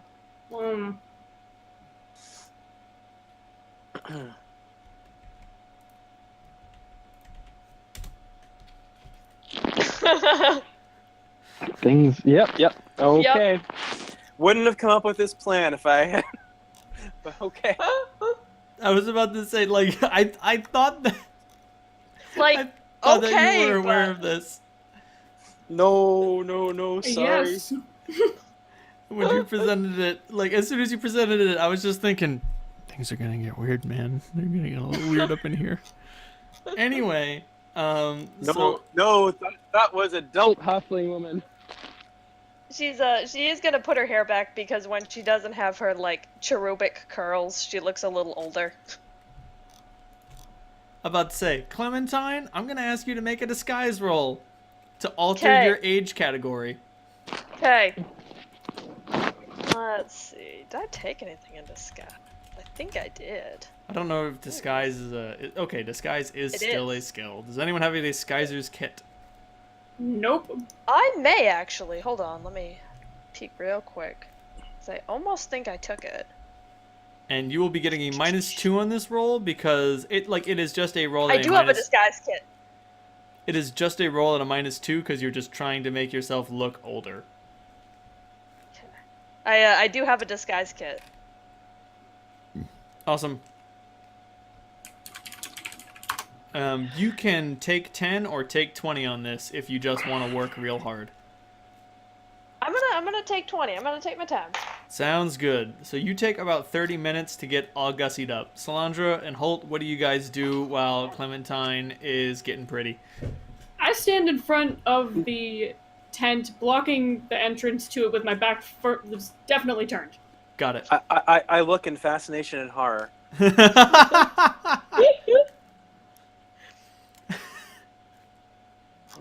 What arcane skills is she practicing? It's super weird, Salandra. Like, you've never seen anyone do this. I'm about to say, has Salandra ever gone to a house of ill repute? Yes. Well, no. I don't know. I mean, Holt, you definitely have. Yes. We've established this. It's canon. It's canon. You can't take it back. Yeah. But Salandra, No have take you... backsies. But yeah, Dave, has Salandra ever been to a whorehouse? Probably not. I mean, you do recall her early history, so yeah, probably not. That's fair. But yeah, so what... she wouldn't have any moral issues with it as long as there's no coercion involved. But No. Yeah, anything coercive, she definitely want to burn the place to the ground. But Right. that's, yeah. Oh, So yeah, she probably. I mean, she probably Jesus knows. Christ, Cap. I love you. Cap just called me the fuck out. Listen. It's a post Get, of get me back to your... in library for 8 hours, downed 4 coffees, has 8 highlighters sprawled across the desk. Phew, what a day. Someone, what did you get done? And then a picture of Titus Andromedon from Unbreakable Kimmy Schmidt looking extremely hesitant and raising one hand. I call it how I see it. so yeah, Salandra, you've never seen someone get gussied up like this before. And so Yeah, I think even the prostitutes in District 2 are not that fancy. no, generally not. It's usually just like some blush and a revealing dress. Yeah, pretty much.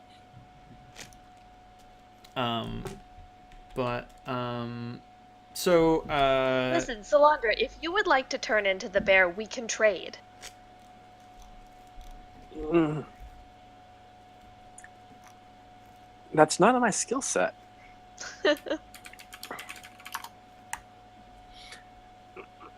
So Clementine, what is your total roll after 16. The disguise kit gives you a +2. Oh, sweet. 18. And you add your charisma modifier. I did, yes. Do you have a charisma penalty? I thought you were taking 20. What? Yeah, I'm taking 20 minutes to put it on? No, I thought taking 20 meant you got a 20. Yeah, taking No? 20 means that you get a 20. Oh, shit. I thought you meant, like, you take 20 minutes to get all ready. I'm like, typical man saying it only takes someone 20 minutes to put their makeup on. No, but, no, like... no. I was saying that you were taking 20, so like you make quote-unquote 20 attempts. So you just work really hard as to not fuck it up. Like, it obviously takes more than gotcha. 20 minutes. Gotcha. Okay. Okay. It takes a while. Like, technically Yes. it should take an hour, but I'm cutting it down to 40 minutes just because, fuck, nobody wants to spend an hour on this. So am I going to roll a d20 20 times? No, you don't roll. Because you have taken 20, we have run the statistical gamut, and it is assumed that you rolled a 20 somewhere in those 20 imaginary rolls. So you get your maximum roll, and then you add you throw in a -2 penalty for changing your age category, and then you give me the total. Gotcha. Okay. So 18 plus charisma, or Yeah, plus disguise. 18 Plus disguise. plus disguise 18 plus 2 plus from using a disguise. kit. Okay, so 18, so 21 plus 2 from the kit makes 23. Okay, is that including the -2 penalty? Yes. Okay. Yep, I started at an 18 and built up from there. Clementine, you are drop dead gorgeous, and you no longer look like a child. Whew. All right. Holt, is it less weird now? Holt, you don't want to. You are, because you have seen Clementine pre and post transformation. You do not want to admit how weird it is, nor how turned on you are. You look great. Clementine gives you a thumbs up. Please watch Toby. Okay.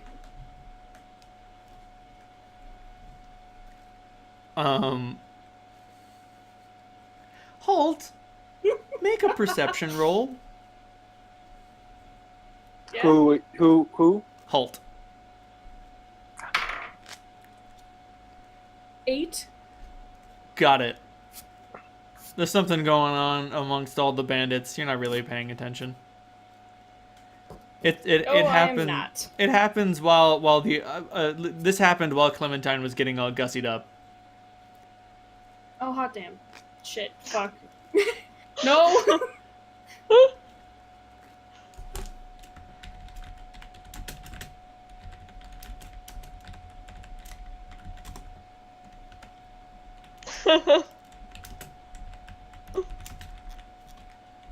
Fucking stop this madness.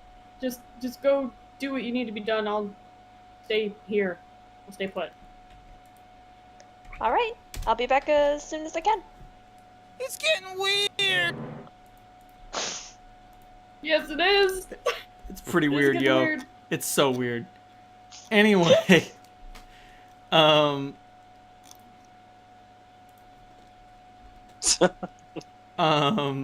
yeah. So Clementine, you head in. You are turning heads and stopping foot traffic.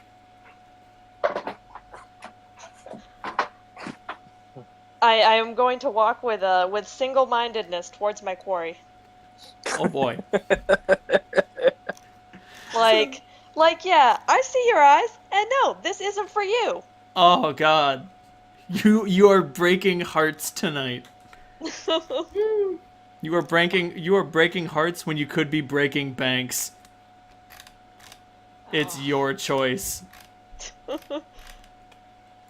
So, Let's see. despite all conventional logic, you walk past Harvey the handsome half-orc. You walk past, like, You're Sorry, breaking what? up, my dude. I said You Harvey broke the up, I handsome can hear you. half-orc. You walk past, you walk past Kempt Clem. You walk past, like, everyone. You walk past all the warriors, making your rejection clear on your face, and instead of walking up to any of them, you walk up to this guy. Yep, it's this schmuck. I do blow them a kiss. Who, the swarm of onlookers? Mm-hmm. Like, Kendrick sees you and, like, doesn't recognize you at all. Excellent, As good. the halfling who walked in earlier today. Yeah, and she wasn't hanging back only because she was hurt and tired. She was like, I really want to be recognized. It's super effective. You know what? I will make a roll to see if he figures it out. Nope! Nope! Because there is a roll for breaking through a disguise. And he did not make it. He did not beat your 23. Excellent, good. So what do you say to Samuel?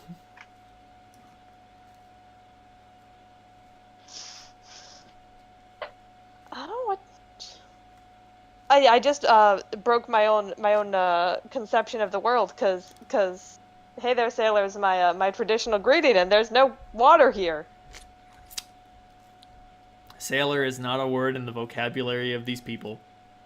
You're right, absolutely. Actually, that's not true. In District 4, there are sailors. There are so many waterways that there are actually people with, like, you wouldn't call them captains and you wouldn't, like, call them ships. Like, there are boats that you can travel the waterways on and get to secret locations that no one else can go to, but you get the point. Yeah. That's definitely outside of your vocabulary.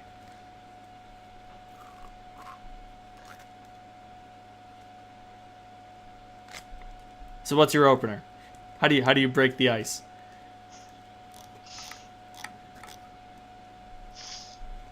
Let's see. Come on, Clementine, think of something good. Let's see what she's got. Alright,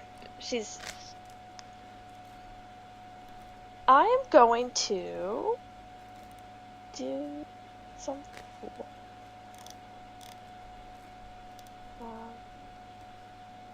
How tall is he? Is he a human size? Is he a human? Samuel is a human. He's not particularly tall. He's like 5'8".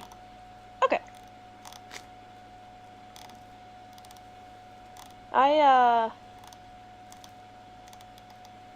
Let's see. Is this his costume? It's definitely a little bit more, like, it's definitely less modern. Like, though that Is he still wearing the suspenders? Is my question. Yes. Yes. Okay.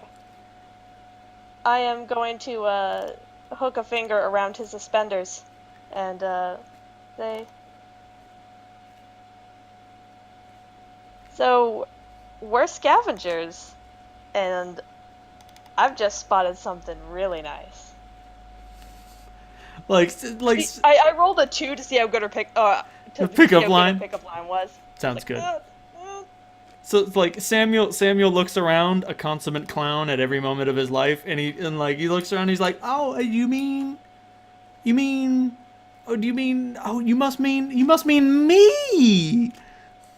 And everyone, like, the crowd that has gathered around erupts into an uproar. They're just like, "What? This is a travesty!" Like they are rabbling and they are roaring and they're just like, "What? No! Samuel the clown does not get to get laid by that person. There is no God in this world. Of that we are incontrovertibly sure." And like, so is Slandra. Like, some of them make to storm the dais, and Kendrick gets up and looks at all of them and shoots them a glare that makes them back down, and he's just like, "The lady wants the clown, the lady gets the clown. That's how this works." I'm sure you'll all have your chance some other time.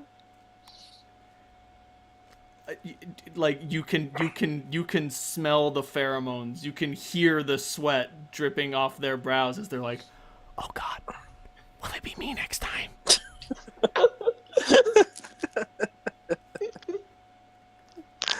Oh God. Like, what do you do now that you have Samuel by the suspenders? Excellent. Like, he's putty in your hands. He'll go wherever you lead him. Wonderful. I'm going to you pull him down by the suspenders, and be a bad whore and kiss him right. Oh my! You get grease paint all over you. Ew. I saw that coming. God, I'm picturing it. Ugh. Oh God. It's pretty cheap. It's pretty cheap, and it comes right off. At which point he picks you up, and he starts walking you towards the back of the dais, which presumably lead to some other rooms. Excellent. I put my legs around his waist and give a saucy little wave to the onlookers. Like, the uproar returns, and they're just like, "What? What?" Like, there are stammering mumbles and shouts and jeers and the occasional there are a few supportive people in the audience who are like, "You get her, Samuel. You show her that clown. You show her that clown dick. Clown schlong. You show her that clown schlong." God, yes. And like, you know, they're whistling encouragement and like the. This was so much less awful when I had the plan. Awful. This is really good. Yep. This is perfect. This is exactly what we wanted. And like the only thing stopping the more unsavory members of Kendrick's outfit from storming the stage is the fact that he has sanctioned this union. He's like, it's cool. Don't Look, fuck with this, guys. You guys are not allowed to fuck with this. If the lady wants to fuck a clown, the lady gets to fuck a clown. It's getting weird. In the show Blood Drive, there's a character whose name is literally Clown Dick. Nice. I love this show. So good. Yeah, he takes you off to a side room, which it's pretty sparse. There's not much decorating it. There's a chest that appears to be overflowing with clown accoutrements, and a simple bed. And he gives you a gentle toss onto it and begins removing his suspenders.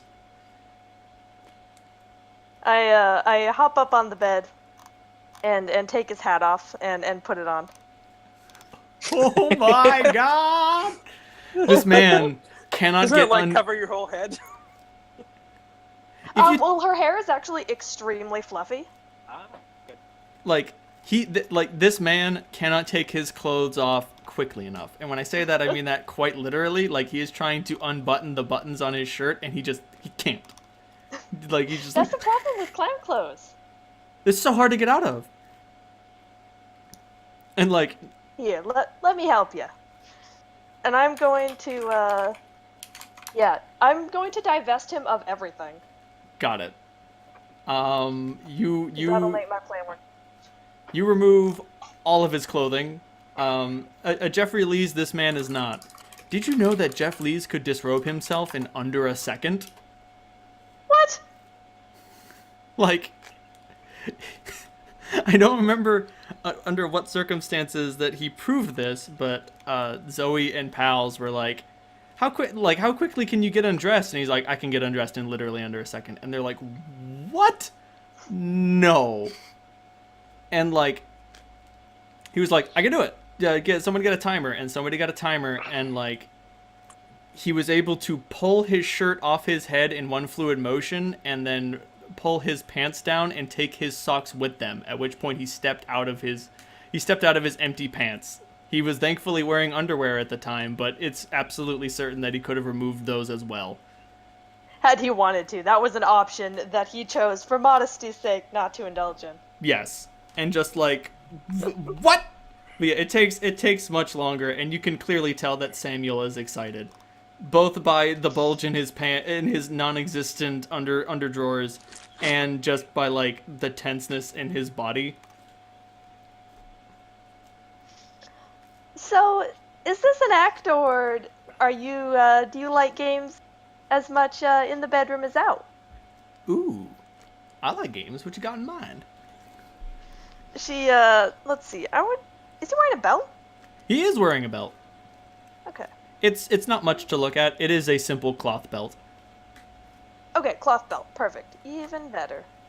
I am going to blindfold him. So you blindfold him, and he's just standing there. He's like, all right. What do I do now? Do I sit down? Do I stand up? What do I do? Sit down for me. And she gives him just like a really gentle push on to sit down on the bed. You gently push him onto the bed, like he almost falls over a little bit, like he's just like brimming with excitement. And he's like, all right, okay, all right. And he's got his hands stretched down. He's like, all right, what now? So she takes his hand and is kind of straddling his lap and kissing his neck, kissing his chest and his shoulders. And then I'm going to transform. Okay. So into I'm thinking hyena. Oh God. Okay. He won't be able to look fucking Breaker in the face ever again. Yep. Things are getting weird. So, It's getting weird, man. what has transformed... So, like, what had once been, like, the most beautiful halfling he's ever seen, now, like, is a completely ill-fitting creature. And just, like... He is at once confused, and just like once he feels the fur begin to like break out of your body, he rips the blindfold off, and when he sees what is in front of him, he screams. You don't have a very good hold of him, so he throws you off. Like hurling you as hard as he can. You take 4 points of damage. Like, it's nothing really. But like it is definitely a throw. At which point he begins to screech and scream and run out of the room. Excellent. I transform back as soon as he's out of the room. Like, as soon as he has left your eyesight, it takes fractions of a second for him to escape. So halt, Salandra. I assume you were inside Kendrick's hall? Yes. Yep. Okay. So, a very naked clown, like, he's got a fear boner going. He just starts running and screaming away. And, like, he runs up to Kendrick and he just screeches, "She ain't natural! She ain't natural, boss!" So, Clementine, what do you do?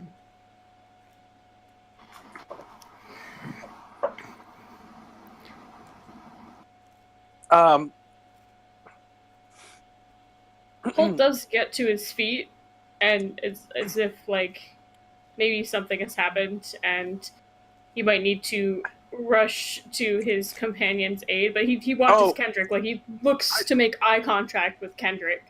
I think it's probably a good idea to start the precedent. Salandra starts laughing and clapping. So, like, you start laughing and clapping, and, like, some other people definitely join in, but, like, Samuel has definitely got Kendrick's attention, and, like, he runs out back to Samuel's room, and, like, Samuel, like, does his best to cover himself up with his hands. It's a very poor effort. So, Clementine... I've transformed back and I've put his hat back on. So Kendrick runs into the room, and like he has one of those firearms with him, and he's got it pointed at you, and he's like, "What happened?"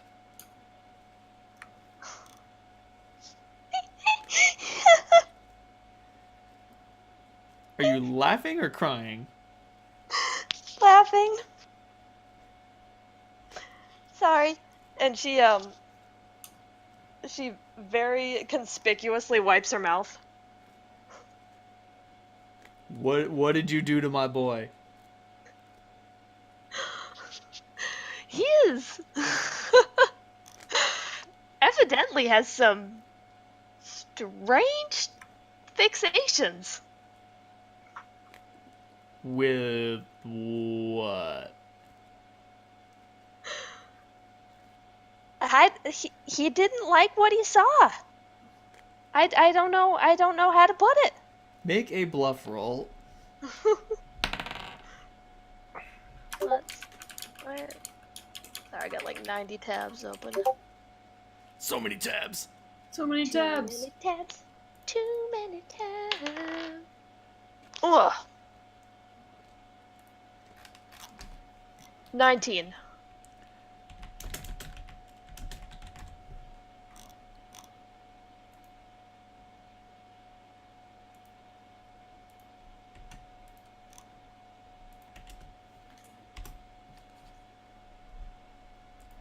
Too many tabs. So, like,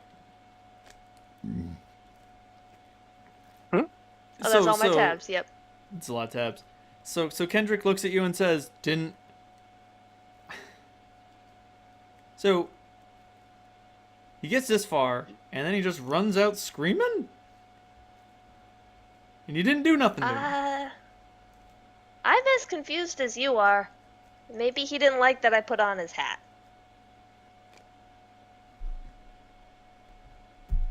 I don't know what's wrong with that boy. I do not know what's wrong with him. Because he done passed up the prettiest looking lady that's ever walked through those doors. She gives a demure smile. He goes to pick you up and just says, "May I take over where he left off?" She gives him a very cold cheek kiss. Maybe another time, soldier. All right.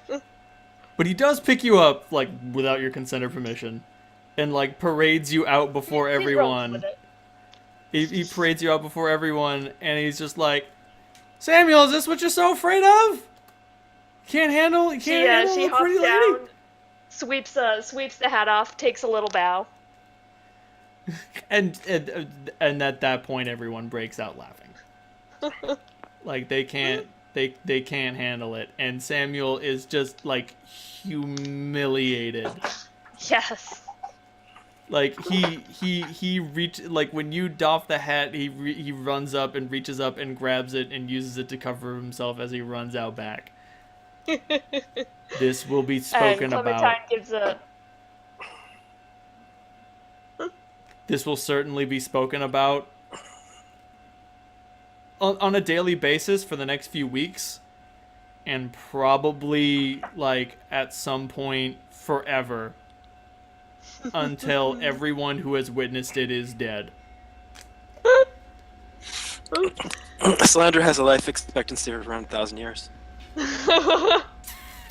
Just saying, Salandra, this is a story that you will be able to tell. Of course, she smokes, so maybe 800. This is a tale that you will be able to tell forever. But then there's that 8 wisdom thing. Then there's that 8 wisdom thing. I have forgotten more than you will ever learn. Anyway, what do you guys do Oh yeah, now? that's right. Brother is eternal. I forgot. Oh shit. Brother will know this tale forever. Someone will probably have to prompt him about it, though. Like, considering how long Brother has been cognizant and alive, like, if you want specific information, you generally have to prompt him for it. So, like, if someone brings up clowns, oh yeah, this is gonna come up. But anyway, what do y'all do? Clementine would like to go back to the tent and put on some pants. Sounds good. You go back to the tent and ungussify yourself. That was hilarious! So do you think you can quit gently? Say that. I don't know.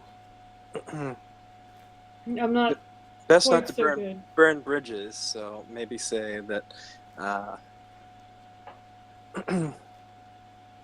that you'd like to take some, work with him sometime in the future, but yeah, the whole garbage control thing maybe is not your speed.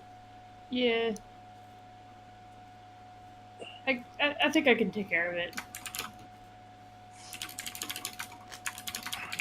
So, Holt, you deposit your weapons in the bucket, and you go up to Kendrick, and what do you say?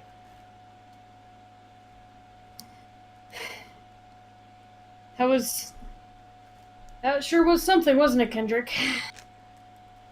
That was something. I ain't never seen anything like that before. I tell you what, your little servant girl over there done the prettiest thing I ever seen. Mighty cold, though. Mighty cold. Cold as the north wind. I wanted to let you know I'm moving on to Oasis, Kendra. I was happy to do work for you, but I don't really feel comfortable staying in a place where I might have to worry about your second in command and my servant and... Yes. That does make sense now. He's gonna be pretty angry by the time this all blows over. Especially considering it ain't never gonna blow over. Alright, alright. Well, you done me a No bad solid. blood between us two, though. I don't One suspect part's so. friends. You done me a solid. You found me a very nice piece. I think that for one day's work, a good night's entertainment, and only a small amount of humiliation, everything really evens out. So don't be coming back to me if you want another job, though. You gave it a shot and you didn't like it. Also, Samuel probably gut your slut before you get the chance. Probably. Or he can try. Of course. Would you like to see him try? I would not like to see him try. I am absolutely certain that you and she would get to him first, and I would rather very much like to keep my court jester alive. Fair. It's very More than difficult fair. to find one. Anything that can give you a good laugh these days is worth keeping around. Absolutely. So you get We'll going, be Holt. off in the morning. I'll make sure to square my bill. You should probably head on before the end of night. Thank you for the advice. Samuel's got a bit of a mean streak. It's going to take him a little bit to get his courage back, but if you're still here by the time he comes out, he's going to come out swinging. And if you kill my boy, then we're going to have to deal with some blood money here. And I don't know how much you got, but I don't know if you can pay the jester's wage. You understand me? Probably not. I think we'll get out of your hair. Good, good. Now get on. All right. Nice working Get with you, on. Holt. Always a pleasure. That went much better than I thought it would. You presented some compelling arguments in a really good way. More whiskey. Whiskey. Well, as scummy bandit lords go, Kendrick isn't that bad. No, Exactly. he's definitely got some honor. He's reasonable, and that's more than I can say for most people we've met. Or I've met.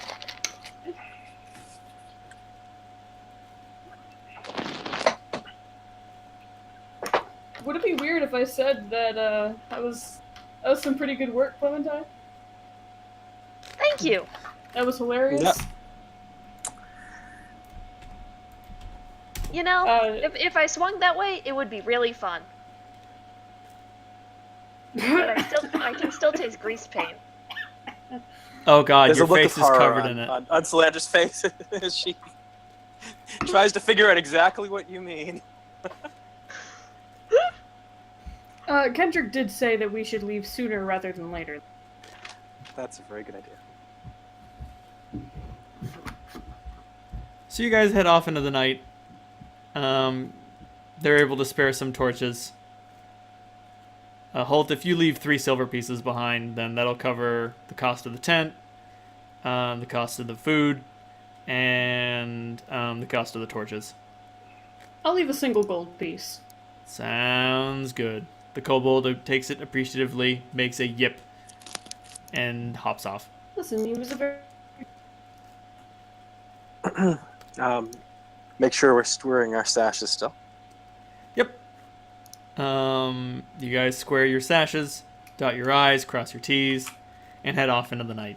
It's slow going walking through the night, and eventually you guys do get tired. Well, Clementine and Solandra are pretty well rested, actually. Yeah, That's they've fair. been sleeping for quite some time. Toby looks at Holt and looks at you, Clementine, and Clementine, you can tell he's like, I'll carry the big one if you want me to.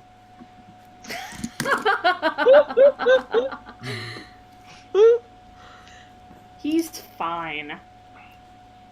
We should probably stop and rest. I'm fine. You're fine. Halt, make a constitution check. Okay. Well, I rolled a critical one, so there's that. Halt, you are dog tired. Where did Hulk go? Hold is asleep in a pile. Is that him? Is that him lying down back there? You left me behind a good 10 paces ago. Halt, yeah, basically. Halt, you are dead tired. Like, you were standing out in the hot sun. You didn't have a good hat. The sun was beating down. Well, you have the weight of your sins bearing down on you. It's so heavy and just... He looks so sturdy. He's a glass cannon. You're a glass cannon. You know what they say about the big man? He's got to carry it around all day. But yeah, Toby gestures to Holt and is like, "Do you really want me to carry this fucking galoot? I'll do it." Solandra, do you think we ought to keep moving? How far are we from that? You're a few hours cemetery? out. It's probably like 10 at night. If he, yeah, I'd rather not wait for him to get his courage back up. So if we can keep on moving, it wouldn't be a bad idea. Toby, did I ever tell you you're the best goat in the whole wide world? Are you serious? I kiss his soft little nose. You two collectively help Holt up and toss him over the goat. Holt, you have slept in some mighty awful conditions, but laid over a goat is one of the worst. Nice. The question is, does his face hit the ground or not? No, I assume that you just like tie him to Toby, like he's leaning on the saddlebags, and you just like tie him to Toby, and just like under his underarms are tied across Toby's torso, and his feet are dragging. Like, yeah, I guess tossing him the other way would probably be a bad idea. I fallen asleep in worse positions.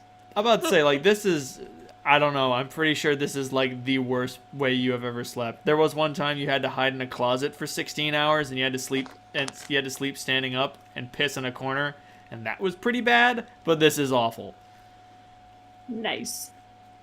I don't know what you were hiding from. You can make that up yourself. I have a few ideas. In any event, you guys keep this going for another few hours before Toby makes it clear to you, Clement. Like, you guys are pushing on midnight, and Toby looks to you, Clementine, and is like, "I can keep carrying this asshole, but he's fucking heavy. Can we stop?" Yes, Toby. Thank you.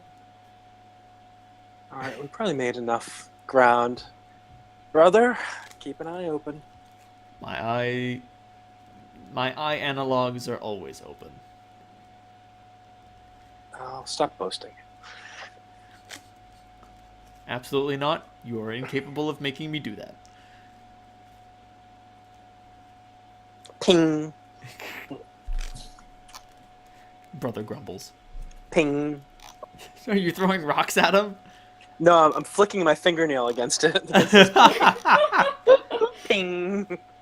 He grumbles a bit, but there's no bad blood. And you all sleep. Nice. Nothing to report during the night.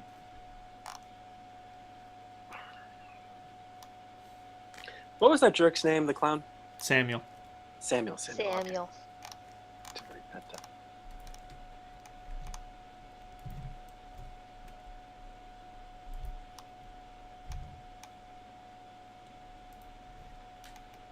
Do you guys continue on your journey? Yep. Sounds good. Nothing to report. The road is bare. It's barely a road. Like, this is just a well-traveled trail at this point. Like, there's nothing to mark it as a road, except that it's smooth, it's pressed down a bit. There isn't as much trash around here. There isn't much trash at all, actually. I wonder if we're going to beat the news to Tori.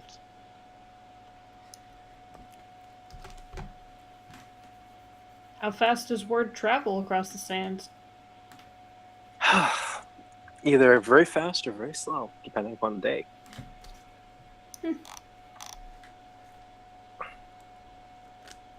Fair enough.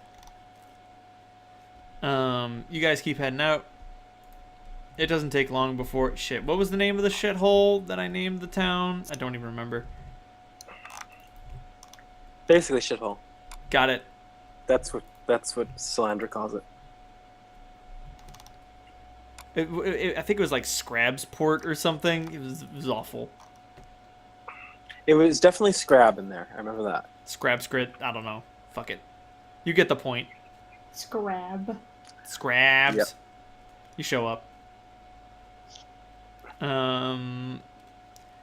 Tori is once again there with Starks.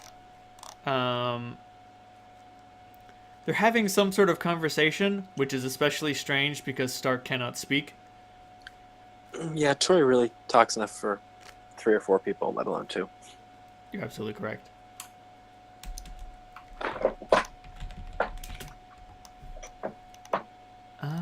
Oh, damn it. I did not name the town of Shithole. Whatever. Doesn't matter. We It's will now just the fondly town of refer to it Shithole. as shithole. Got Wasn't it. it like Scrabble or something? I don't know. Oh, man. I think Scrabble was it. Alright, it's called Scrabble now. Just because fucking... Who needs easily pronounceable names? But anyway. So you ride into Scramble.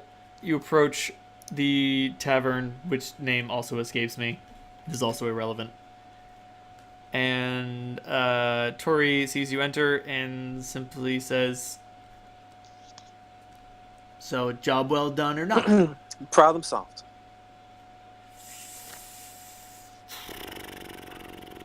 Clementine gives a little bow. I'm gonna need a diplomacy roll from whoever wants to try to act as convincing as possible. Yes.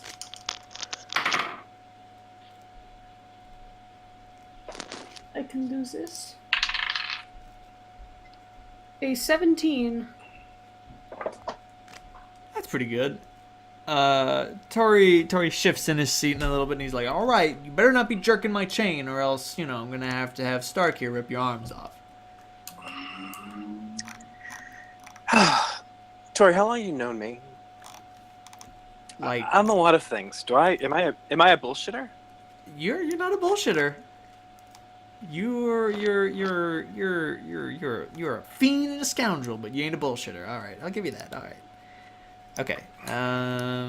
He reaches into his coat and he produces 4 impressive professional-looking documents. 1 for Toby? Oh, my bad. 3. It's like, does Toby really need one? Wow.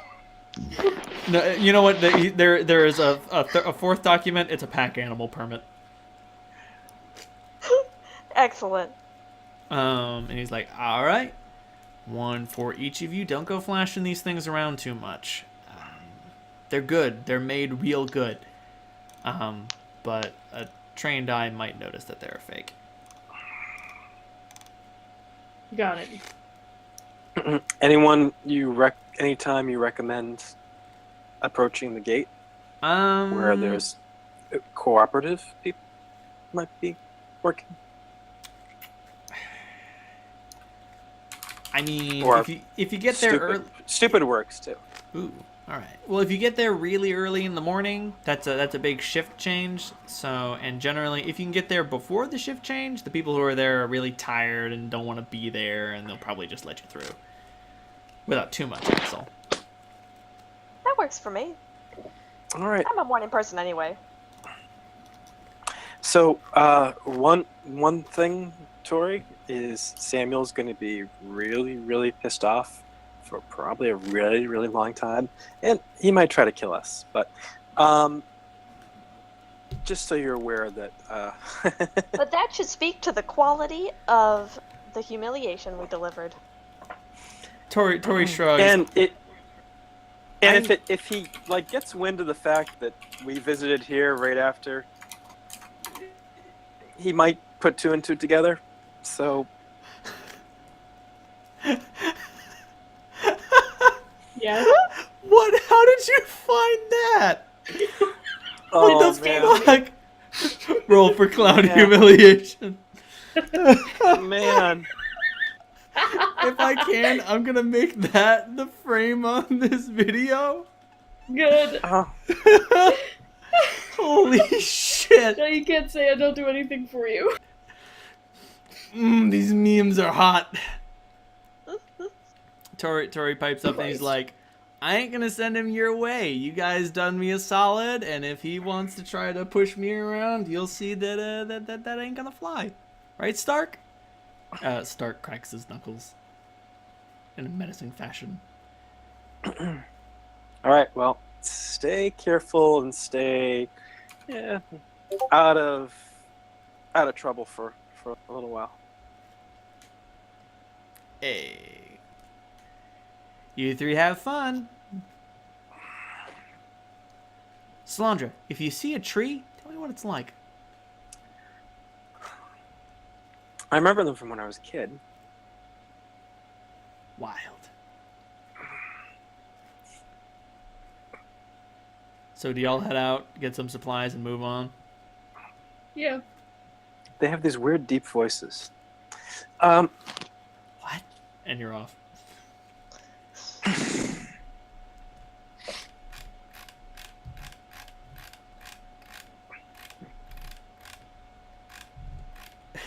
Descending bear.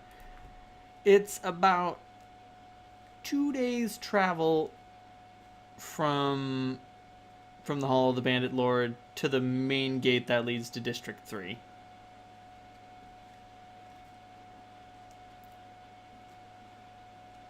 And so, you know, without much interruption or worry or, you know, or anything like that, you get there.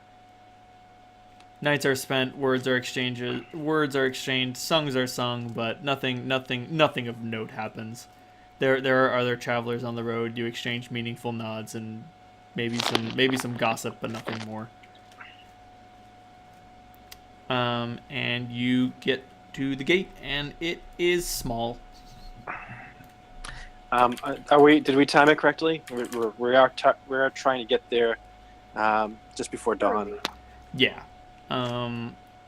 You guys manage that. You either go faster or go slower where it is necessary to make this happen. But at the dawn of the third day, you walk up to the gate, and there is a yawning. Like there are a lot of guards and a lot of like guys with on ballistae up above, and like dudes with crossbows and like well armored men of the Holy Guard of District 3. But a lot of them are clearly yawning and tired, and the one, the guy who waves you over to handle your shit, they all look very tired. Like if someone started something, they'd get that adrenaline pumping and get their blood up and start, you know, shooting and drawing their swords and getting to the fighting. But for the most part, these guys are like, is it bedtime? We probably made a little bit of effort to clean ourselves up before we got to the gate, so we don't look quite as, as gross and We are nice, honest folk. covered with dirt. Who's got soap? I do, actually. Holt's got soap. Yep. Does Clementine have soap? I think Clementine does have soap. I have soap and a grooming kit. Clementine Oh my God. Clementine could probably create soap from, like, occurring elements. I Probably. could, if there were any naturally occurring elements here other than trash. Trash. There's plenty of stuff in trash. Just roll craft asbestos. trash to make soap. If you could just get over the gate, then I can make all sorts of useful things, like tea, and food, and soap, and poison. Wait, what? What? What was that last one? What? Tea. Food. Yeah. Anyway, Salandra, do you have any soap? No. All right, so you guys, like Clementine can make the water for you guys to bathe in, but Holt, you're gonna have to give up your whole bar of soap to get this whole crew clean. We're gonna have to. We're sharing the soap, buddy. And, like you guys have been up here resting in the sands for like a week plus. There's a lot of sand. It's everywhere. I hate sand. Delete my bar of soap. Delete soap.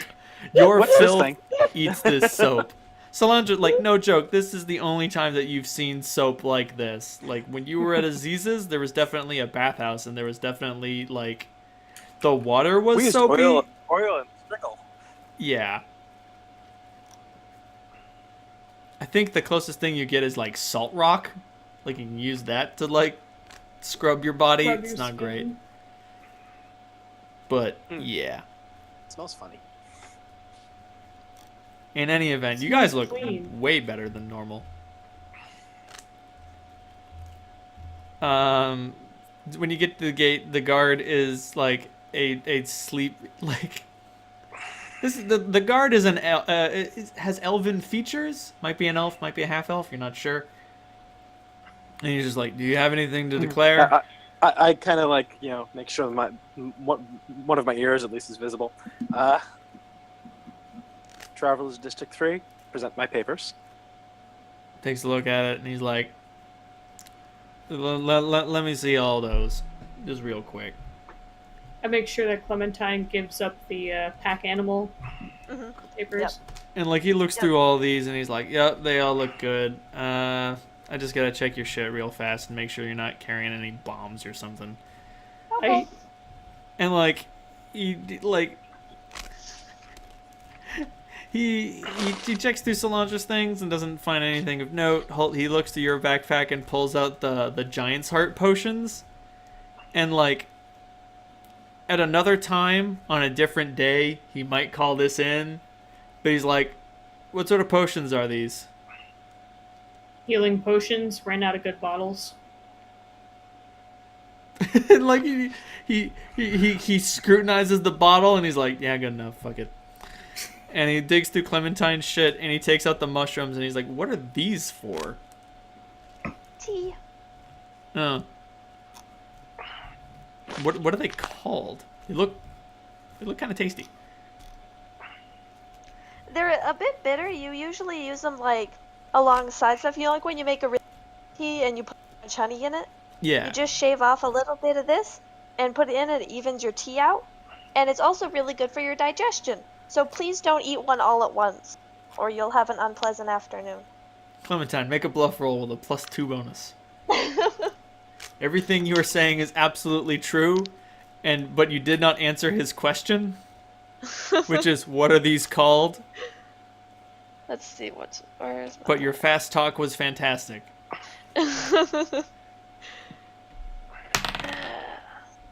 Sorry, my character sheet is so fucking long. It's just gonna get worse. The downside of being a caster. That is the biggest downside. 13. Got it. Yeah, you say all that, and he's like, "Oh, all right. Sounds good." He puts him back in your bag, and he's like, "Welcome to District 3. Thank you. Have a good Morning. morning. And he mumbles to himself, "Up early or up late?" And as you guys are walking out, on the other side there is a barracks, and guards start shifting positions. Wow. A lot of them are just sort of like lightly armored in studded leather or leathers. Occasionally, a few of them have metal armors with holy symbols emblazoned on them. They are clearly members of the Holy Guard. Holt looks uncomfortable. Clementine gives them a polite smile. They give you a Sandra curt rolls nod. her eyes and tries not. Try not to seem disrespectful. Fail immediately. Yes. Yes, that is the problem. But besides that, you guys managed to get on without any issue or accostation. Wow. And like, That's the first time in 30 years. the gate is big, and as you walk through it, it's like night into day. You descend a very, very large staircase. It's flanked by more guards and giant columns and flaming braziers, and it's covered in giant standards and magnificent tapestries, and where once there was a land of sand and filth, you walk on a cobbled road surrounded by fields of grass, hills, and trees as far as the eye can see. Ah, it's good to be home. Holy fuck. Clementine literally just tears off and goes and rolls in the grass for a minute.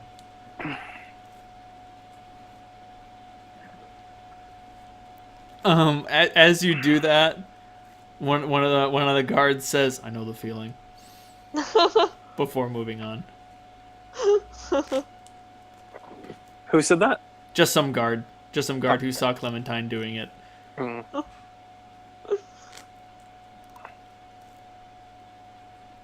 And like, it's weird how, like, just a few hundred feet, like, the entire climate can change.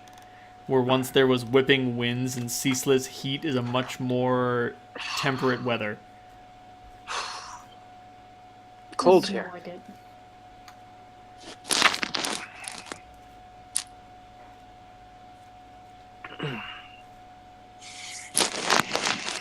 But where to, everyone?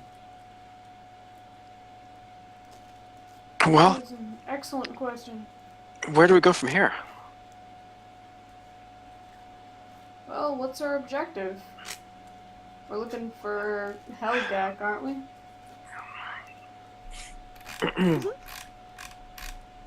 Well, I don't know this place. Do we hunt them in the wild, or do we go someplace to try to buy them? They are expensive. I've found one in the wild once.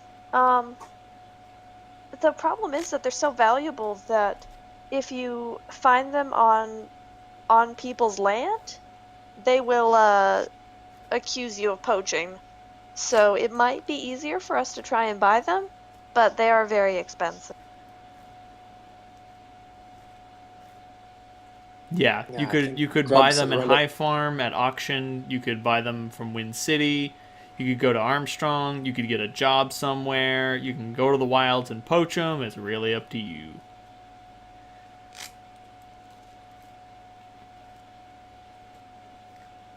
Wherever you go, there is work that will need doing. I'm not opposed to taking Helgak from the wild, but it's definitely the riskiest approach. We would have to move fairly quickly to avoid being seen with a Helgak taken from someone's land. I don't think it would be a good idea, you're right. And plus, if they're wild Helgak, they haven't been trained at all, so we'd have to control the beasts and get away unseen. That's a good point. So that means we need to raise a lot of money very quickly. I mean, I've convinced Helgak to come with me before. They're fairly well, I can't say they're gentle, but I like them and they get along with me. My impression is that we really need to bring back 6. I agree. So, could you control 6 wild Helgaks? I would certainly try. That's not really the question. I think I could. You're gonna need some rope. If we just Lots tie and them lots of together rope. and have one leading the pack, I think that would be a good place to start. Or if we were to Could we fly them purchase over the roll? over the what? Well, the damn things fly, don't they? Absolutely. So if we got them together, couldn't we just fly them over the wall? How high can they fly? They can like High fly enough power flying anywhere. machine. Now, admittedly, I'm not really worried about falling, but I'm not sure if the two of you feel the same way. That would I be can a handle problem. it. I don't Fine. know about Toby. Toby looks at you and immediately realizes, I can't ride a Helgak. Then you would think, you could probably tie him between two Helgak and they could carry him. Although that would be one terrified goat. There's a spell that you can shrink an animal. So you could she could shrink Toby and hold him. That's too cute to even consider right now.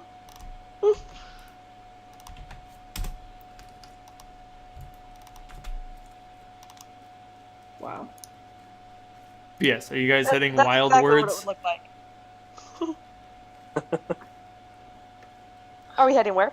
Wild Words, heading east. I think so. I'll Another follow thing we could- Clementine's lead. Another thing we could try to do is This if we seems like purchased- Clementine's. I love Helgak. I think they're beautiful. I think Clementine's judgment is the one we have to go with in this one. She's the animal expert. We What was could the- also try to purchase one trained Helgak and trust that the others, if sorry, out of character, what do I know if Helgak are herd animals? They are herd animals. Like, they're used to pull plows, and because they don't have to walk on the ground, it makes them particularly valuable over oxen, cattle, and horses, because, like, if you till a bad field with a horse, you're taking the risk that that horse might break its leg.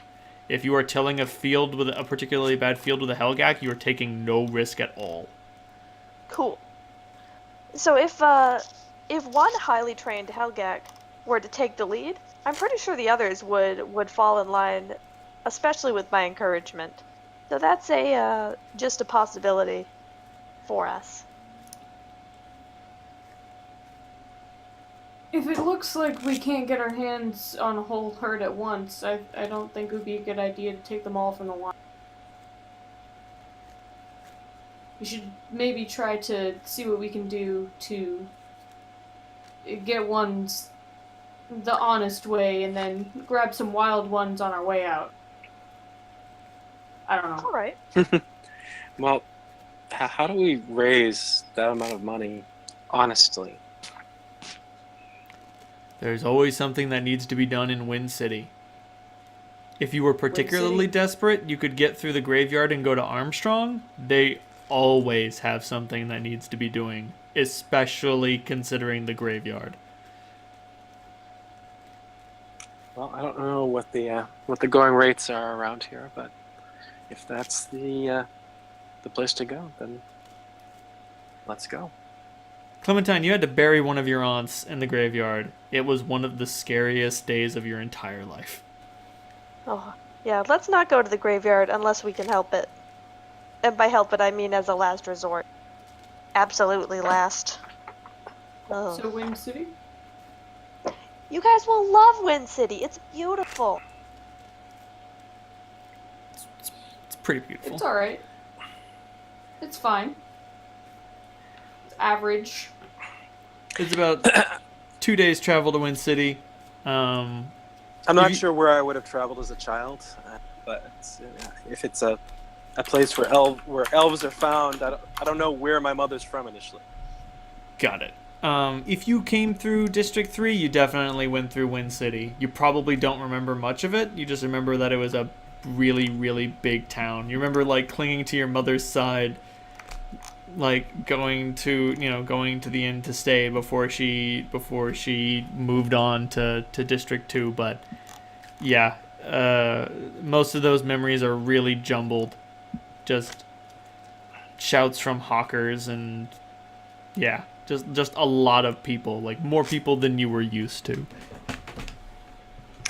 Yeah, It the whole wasn't people thing's going to be interesting. It wasn't like the bulging streets of the world bazaar, but yeah, it wasn't the bulging streets of the world bazaar, but it was still like Bigger buildings, fewer people.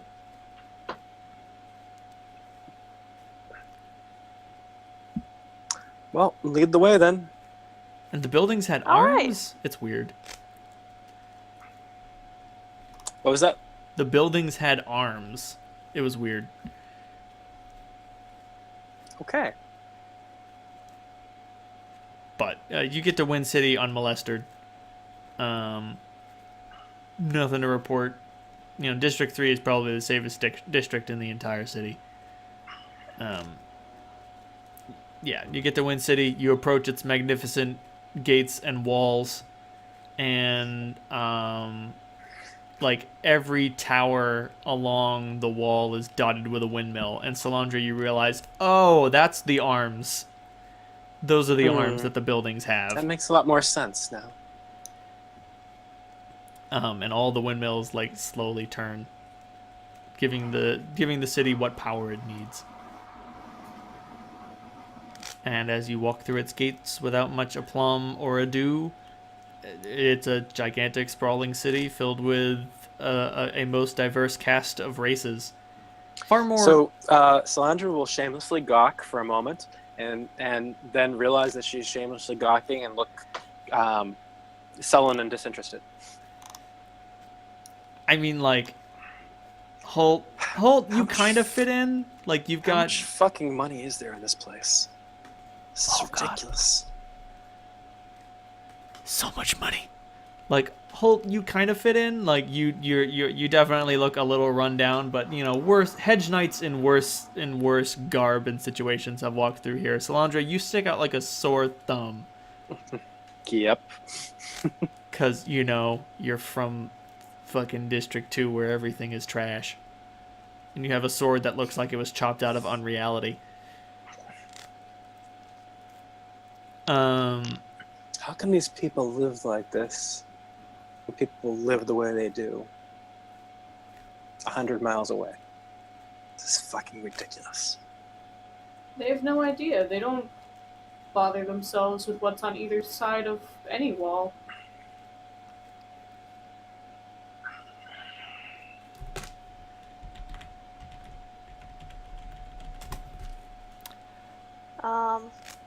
Ding ding ding ding ding Yeah. ding ding ding ding. So Ding, ding, ding, ding, Clementine, ding. where do you lead them?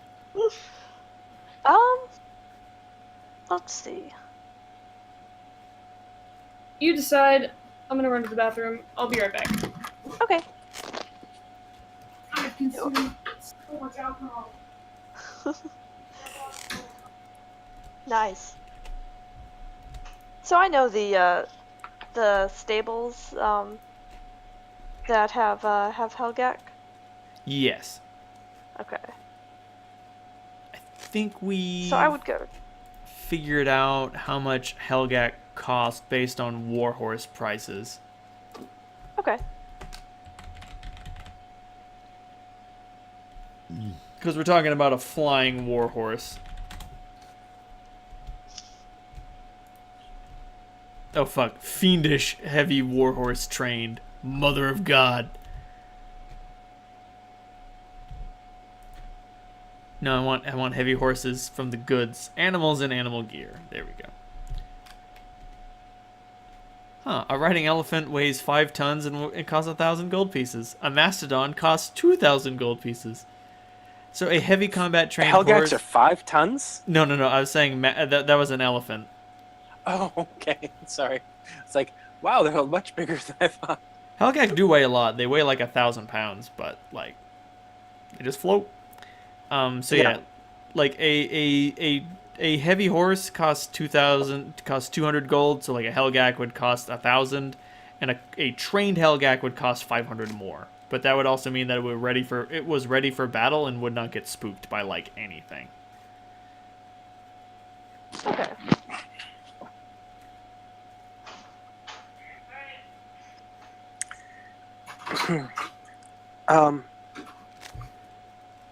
Do you two have funds necessary to purchase this thing already? Out of back. So it was being discussed how much a Hellgak would cost, and a Hellgak that is not combat trained costs 1,000 gold pieces, and combat training a Hellgak costs 500 more. So it's 1,500 for a combat-trained Helgak. He didn't say they needed to be combat trained.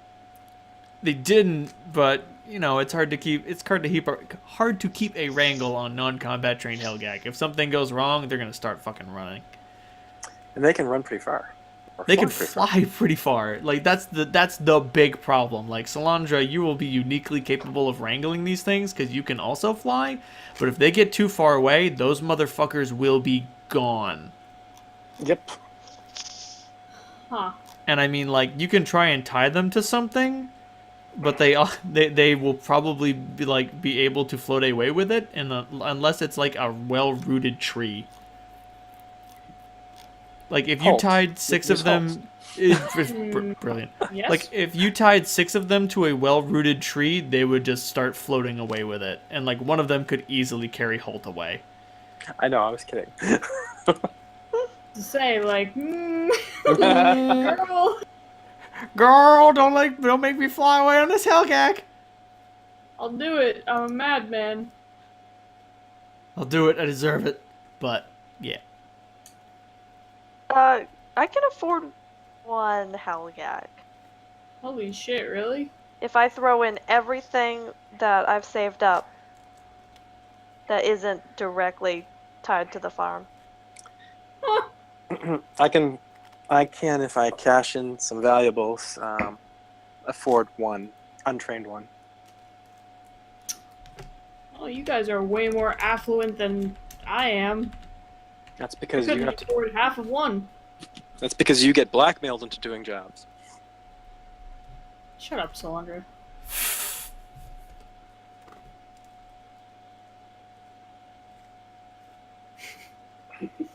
Yeah, it's not entirely taken in good humor.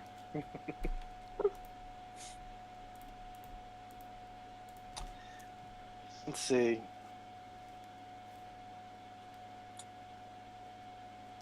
Two doesn't get us very far. It doesn't. I think we should try and work around. See if we can maybe buy it in a batch rather than just a 1 to a time. Might give us some kind of discount for buying a few at once. Maybe we needed to raise a little more money before then. I think that would be a good place to start. So, where do we get a job in this place? There are any number of taverns where gossip can be mongered.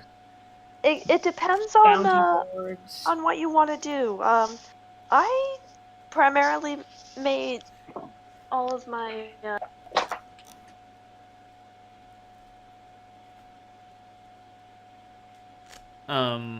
The Holy Guard also occasionally ask for outside assistance with particularly nasty problems.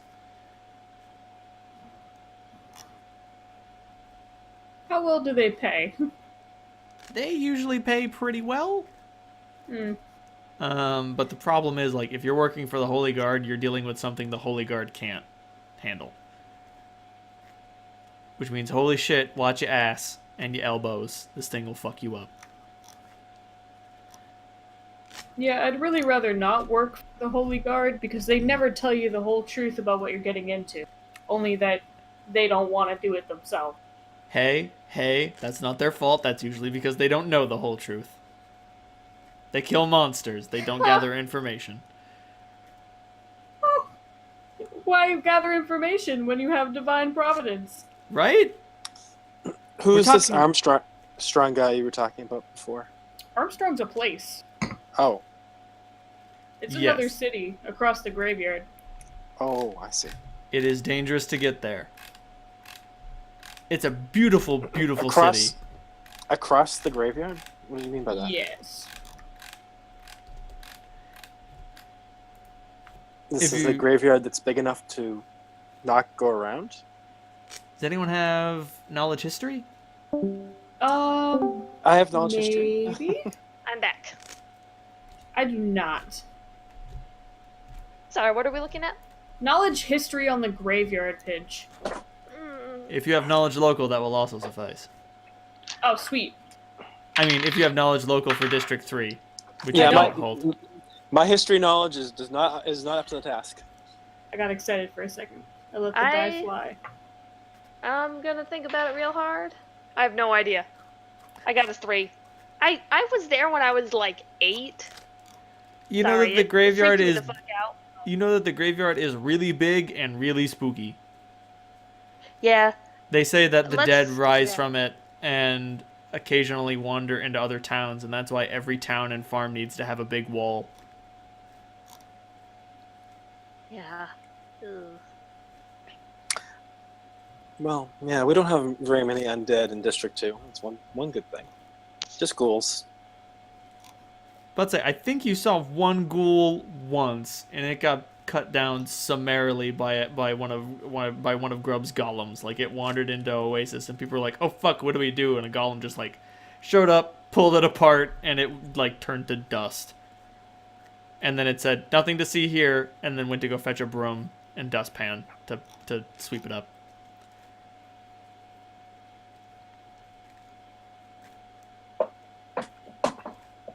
So is someone making us go to the graveyard? Is that what we're...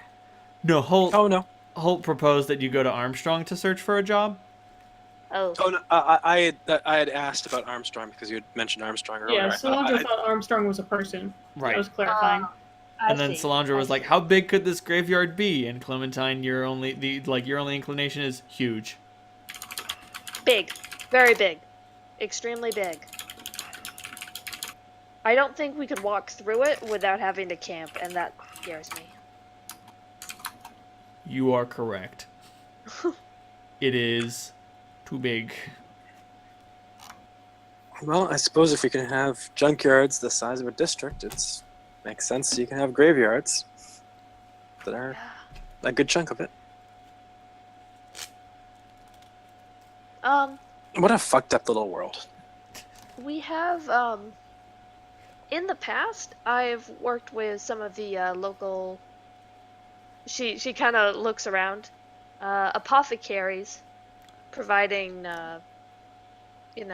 raw materials. But that's,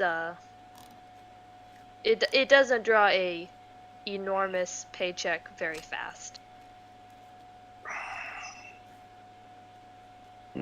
We could see if someone there might be interested in purchasing material wholesale. I do some skin art on the side, but I don't think there's much market for that around here.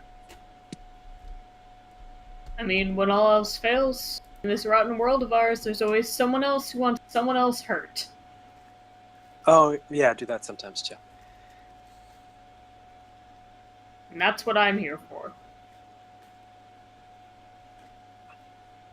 So you guys can go and try and sell some plants, but I'm gonna go to the seediest tavern I can find and see what I can dig up. Hooey! Alright.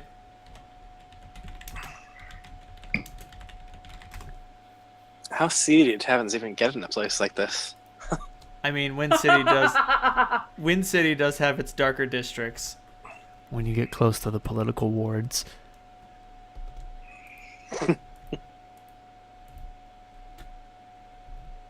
Oh, goody. I didn't take you into any taverns in District 2, did I? No, we never even went to Oasis. So, are you guys going with Holt, or is Holt gonna gather information and you'll all gather information on your own? You are invited, but not required. I'm going with one of you because I have a feeling I might get into trouble in this place on my own. Which it could be amusing, but yeah. Let's try to not be complete idiots.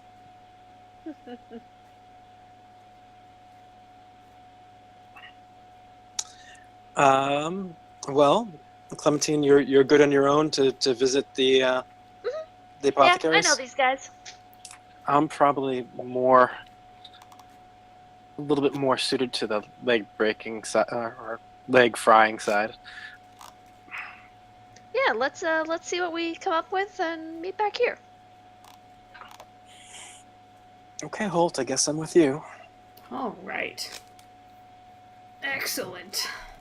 So, Holt, you find a little hole in the wall in the political quarter, very close to the political this is where politicians do work. Beans get counted, laws get written up and passed or failed.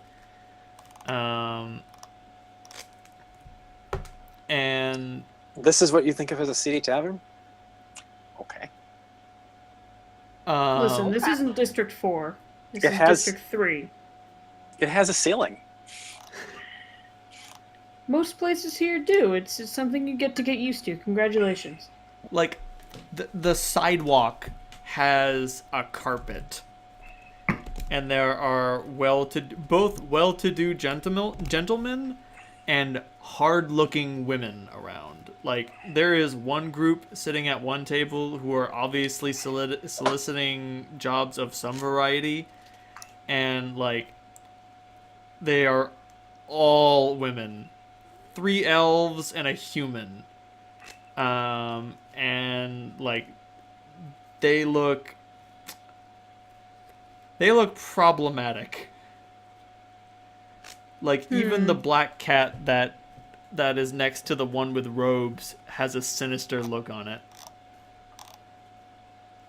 They look like trouble.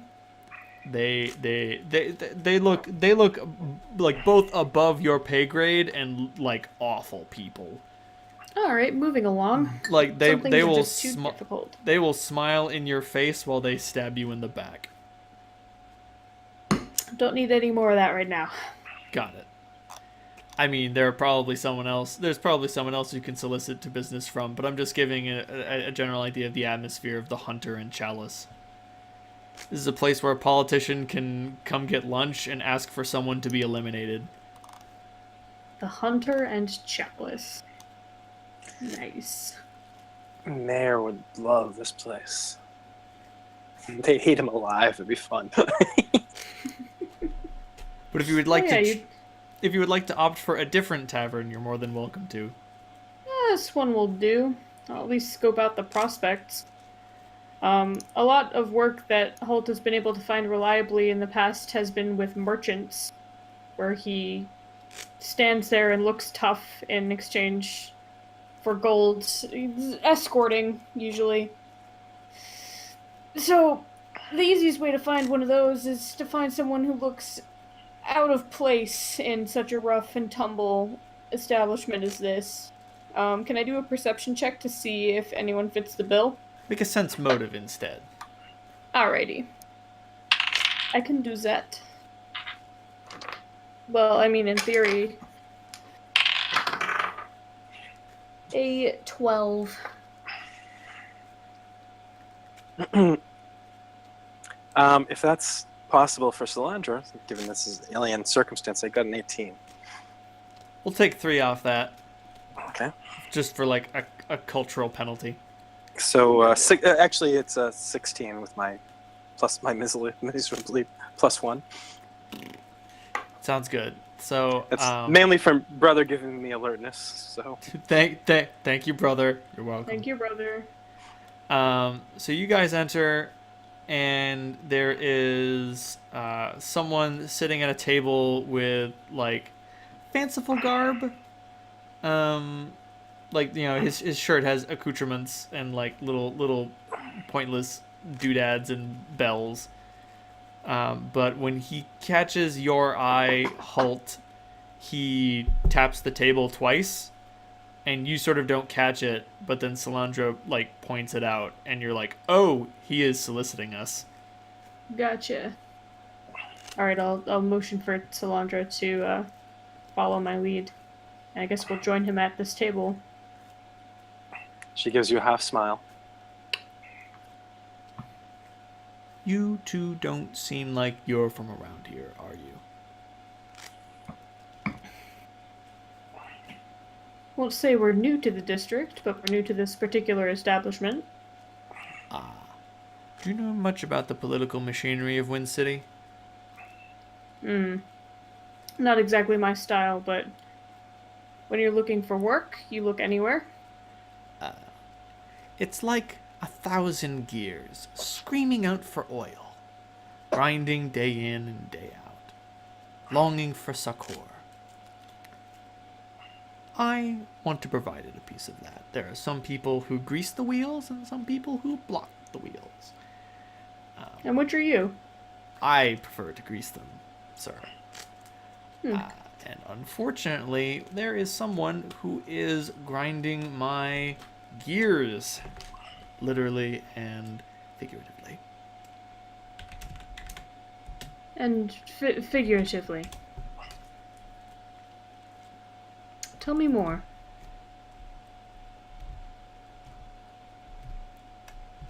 Do we lose? No, I'm just generating a random name. I love random names. I love random names too. Random names. Random names. Her name is Fulmar Ariwarin, and she has been a gigantic pain in my ass. I won't bore you with the trivial details of what she is trying to prevent me from doing, but let's just say that it's perfectly fine. I would make it perfectly legal and no one will get hurt. If you could prevent her from voting at the Senate 3 days from now by whatever means necessary, I would pay you a large lump sum of gold in exchange.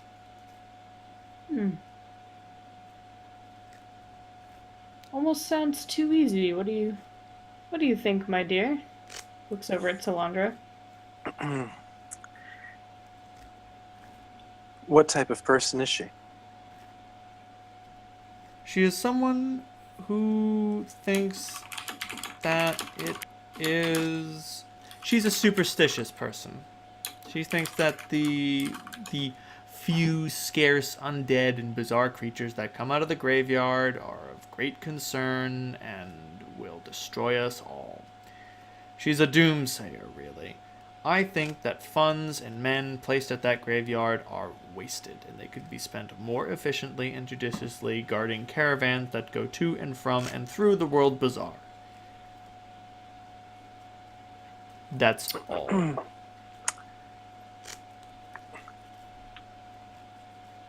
The undead are a nuisance. Nothing more, don't you agree?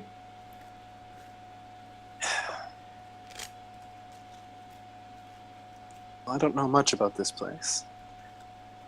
Then I can tell you that occasionally a ramshackle skeleton wearing some ancient suit of armor and an old rotten cutlass comes stumbling out of the dark place, climbs over the gates, and then something clubs him on the head until he turns to dust. Returning to the earth from whence it came, it's no big problem. It's no issue. Especially given the presence of the Holy Guard in the city. Exactly. They can handle that. Let our guards and security personnel keep goods flowing. Keep the money flowing. Keep Wind City growing. I hear what you're saying.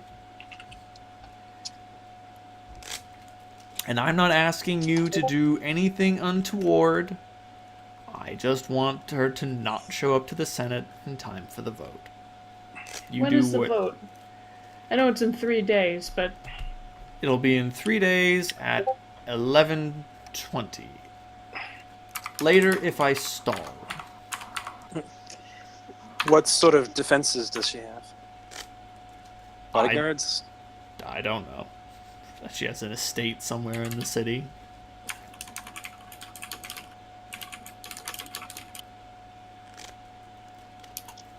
That would be your job to figure out how to make this work. I'm not going to do your job for you.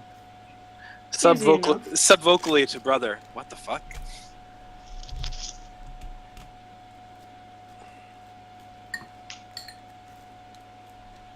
Holt's not thinking it's going to be hard to find the estate of a prestigious diplomat. In a place where everyone flaunts their wealth. And I mean, like, she is a senator, so it won't be difficult to track her down.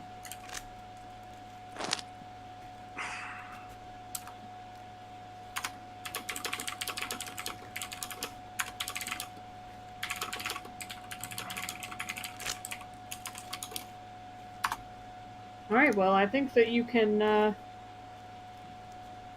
plan on this politician being significantly delayed to your Senate meeting. Fantastic. Do whatever you want by whatever means are at your disposal. I don't care. My name is Holt. You can find me in this tavern in 4 days to collect payment. Sounds Should we good, Mr. Holt. establish the actual amount of the payment first? It depends on how waylaid up she is. If you delay her by a few minutes and she misses the vote, well, you'll have accomplished my goal and I will give you, I don't know, maybe 1,500 gold coins. But if, per se, she ended up in hospice or was never seen again, I would be willing to offer a larger sum of gold.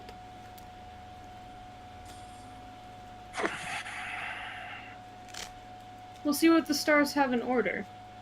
But, be just as prepared as we are. Of course. The Creator works in mysterious ways. That he does. Holt, gets up from the table.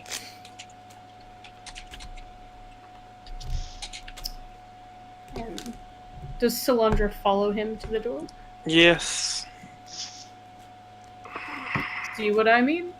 Easy to find work.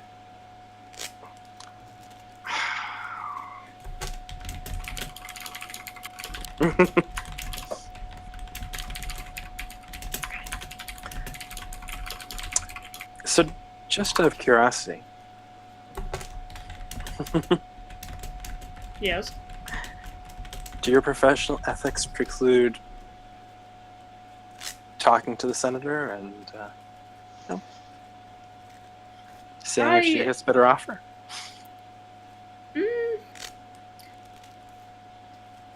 No. But I also don't trust that guy isn't going to keep a close watch. Anyone that fancy with this level of resources probably doesn't want us trying to double-cross him. So I'm not going to do that. You, on the other hand, are much more slippery than I. So if you would like to play both ends of the gambit, I'm not going to stop you. Well, I don't want to screw up your play, and I've definitely done mercenary work in the past, but I'd feel a little bad if, after we did this, a horde of zombies brings this lovely city to ruin. Well, I honestly maybe not that don't bad. think that zombies are a big problem right now. It's just a few hundred gold pieces getting moved around in the military budget. What could possibly go wrong? What could possibly go wrong? He says.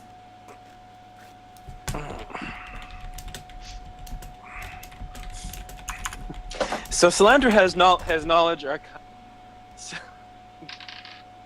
All right, so 27. Can I give her like a couple of different examples of what could go wrong? Or give Holt a couple of different examples of what could go wrong? How many ranks do you have? How high did you roll? I got a 27. I have a. Oh no, sorry. Plus 11. What am I? Knowledge occurrence plus 10. So yeah, 27. Okay. So there are zombies and ghouls and wraiths and skeletons, and when united together under the banner of a formidable enough leader, they can form a shambling, unstoppable mass of absolute death and destruction, in theory. You've never seen it happen, but there's no reason that it couldn't. So, just to answer your question, what the worst could happen is, that's pretty much the worst. Yeah, but they're not under any sort of leadership. What the guy said. There's only an occasional, like, one or two. And he seemed so trustworthy. Yes. Listen, as long as the Holy Guard gets their act together, unlikely, they'll be fine. It's fine. Couple Don't worry about hurt. it. You know, maybe they'll teach him a thing or two. All right. Well, I said that I'd follow your lead for the fundraising here in this district. I have reservations. You're not thinking about which option were you thinking of taking? Depends how fast you want the gold. I have no qualms about either option. I would rather not kill her. I mean, I don't know. I haven't really observed yet. Maybe she's a giant cunt. We don't know. True.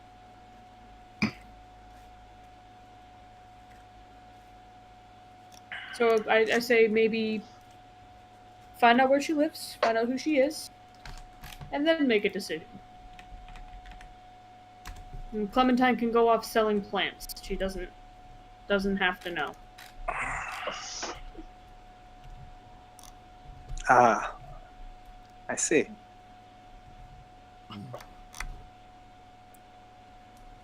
What? Nothing. Okay.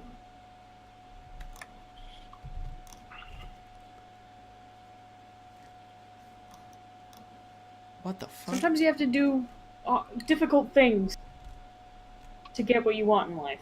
I don't think I need to tell you that. But difficult things you wouldn't want Clementine to find out about.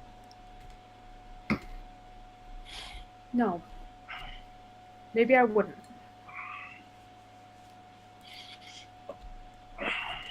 Maybe she's too nice a person.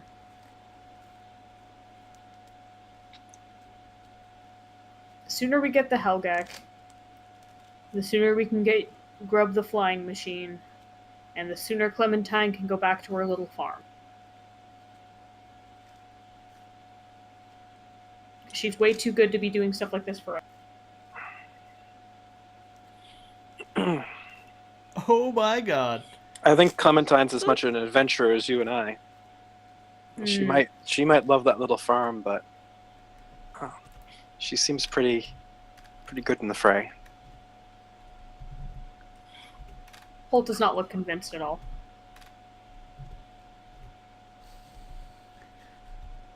Guess we'll see. All right. Let's gather intelligence. Well, let's move on to Clementine. Yes. So, Clementine, where do you go to solicit an apothecary job? Are you searching high or are you searching low? High meaning high pain or high meaning highfalutin? Like high as in, oh, I would like some drugs to help my wife who is pregnant enter labor painlessly, or low as in, I would like to buy some poison in order to kill another living being. Um, Are you drinking champagne out of the glass or piss out of the gutter? let's see. Clementine has no preference one way or another, so we'll see what the fates have and all to decide. Okay. She's going low. Okay. All right. Am I the only good aligned person in the group? No, Clementine is neutral good. Okay, just curious. Bitch, you might be. She just, you know, she spends a lot of time in the wilderness, and her people skills sometimes are not that great.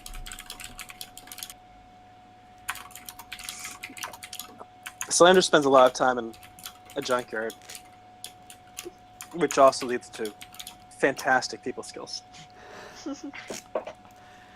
You find a little apothecary with dingy tinged windows called the Bleeding Mill. Nice. Like, Perfect. it is far out of the way. You've heard of this place only by reputation. You heard about it once at a druids meeting. You've only been to like 3 of those in your entire life. And you just caught some gossip that's like, yeah, I made some quick cash over at the Bleeding Mill, and someone was like, are you fucking crazy? Don't sell don't sell our shit there. And he was like, gotta pay to eat. I've got a It's forest to save. I don't care where I make my money. That's exactly what Clementine's thinking. She's like, all right, so making the money here means I can get the flying machine and do a lot of good with the flying machine. Right? The ends just totally justify the means. Absolutely. Absolutely. So you walk in there, and like the shopkeeper is a bitter, withered, like hobgoblin hag, and she has ointments and tinctures and like all sorts of like various types of herbs adorning the shelves of this large and expansive store, which doubles as a sort of greenhouse. Beautiful. Why, hello, little miss. What are Hello. you doing here? Well, I was wondering if you could tell me. I do actually a bit of supply and demand. I sell ingredients, so you don't have to waste your time wandering the forest to find them. And I specialize in things that are hard to find or dangerous. And she gives a big smile. Oh, I see, little one. Are you familiar with Little something... hams, they never see them coming. Are you familiar with something called the Dreaming Death? Oh! Let me roll for that.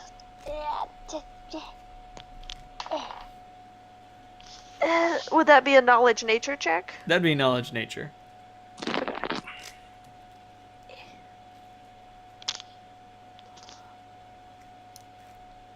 18. 18. You are aware that the Dreaming Death is a poison that puts the subject to sleep and has some nasty after effects. But that's all you really know. Ostensibly, the after effects are deadly in nature, but you have no idea how it works. You do know what it's made from. I do. Do you... Are you running low on any of the ingredients? I am, as a matter of fact. Well, that is just wonderful for both of us.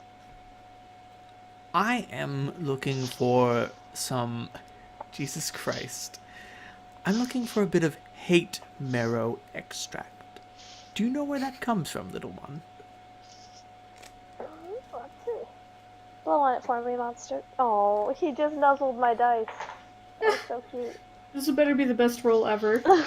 I got a 15. Not bad.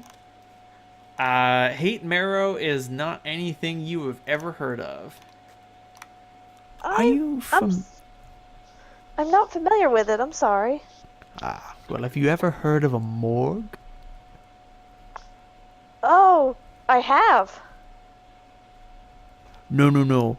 Morgue, M-O-R-H-G, not M-O-R-G-U-E. Oh, Oh, Jesus. 24. Unfortunately, it's not a knowledge nature, it's a knowledge arcane. Oh, let's see, 19.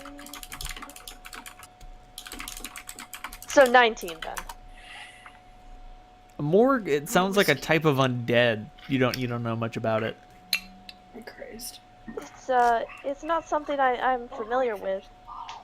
Well, you see, when they take a guilty man and they hang him until he is dead, and they bury him with the noose, he turns into a morgue. And if you split his bones open, you will find hate marrow inside. And you can use that hate marrow to make the Dreaming Death. Oh. If you could bring me the corpses of a few morgues, one would be great, but more would be better. I would gladly reward you.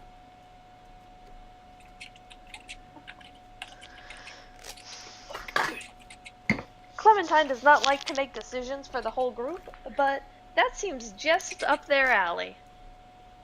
You have a deal, ma'am. Thanks for volunteering us, Clementine. I see. Thank you very much, little one.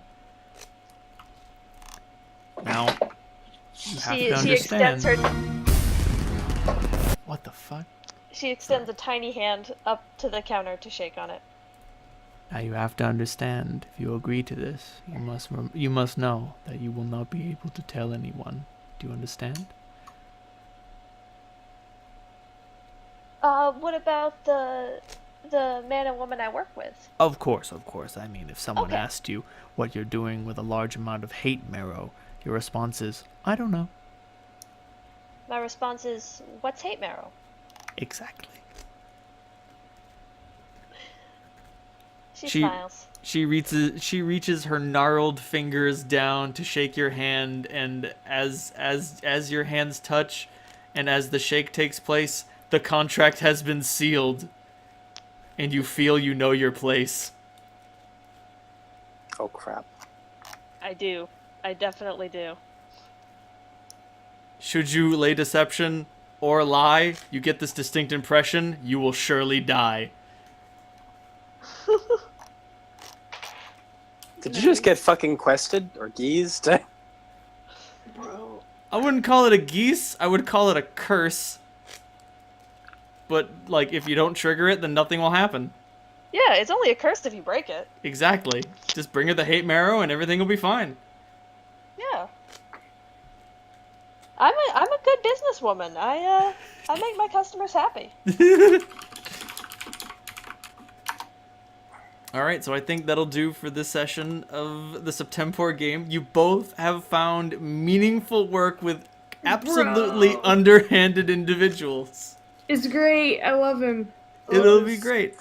It's very interesting is that Solandra's finding that District 3 is a lovely place filled with loathsome people. You are It is. absolutely That's exactly what it's correct. like. That is Where- how Whereas District 3 works. District 2 is basically a loathsome place filled with pretty lovely people for the most part. Well, for the most part. For the most Well, part, not if you really. avoid the District southeastern section of District 2, like, you might not ever meet a mean person. District 3 is a beast with a glittering shell and a greasy underbelly. You are absolutely correct. There are a few moral individuals trying to hold the district together, but you know, hey, what about Haven't the met money? anyone yet. Of course you wouldn't have met one yet. They don't pay as well. Hey, finger guns. Hey. Alright, everybody. You all get Fucking 32 I'm sorry, split three ways. You all get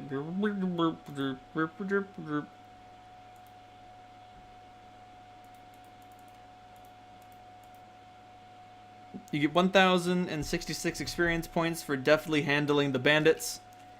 You get 2,000 experience points for helping Tori with his problem. And you all get 500 experience points for doing a fantastic job looking for work. So that's a total of 3,566. Sweet. Cool.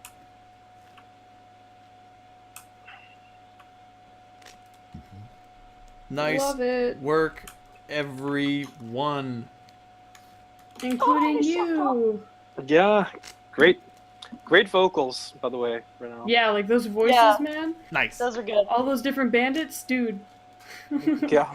Okay. Yeah, those are The- excellent. Total the- immersion.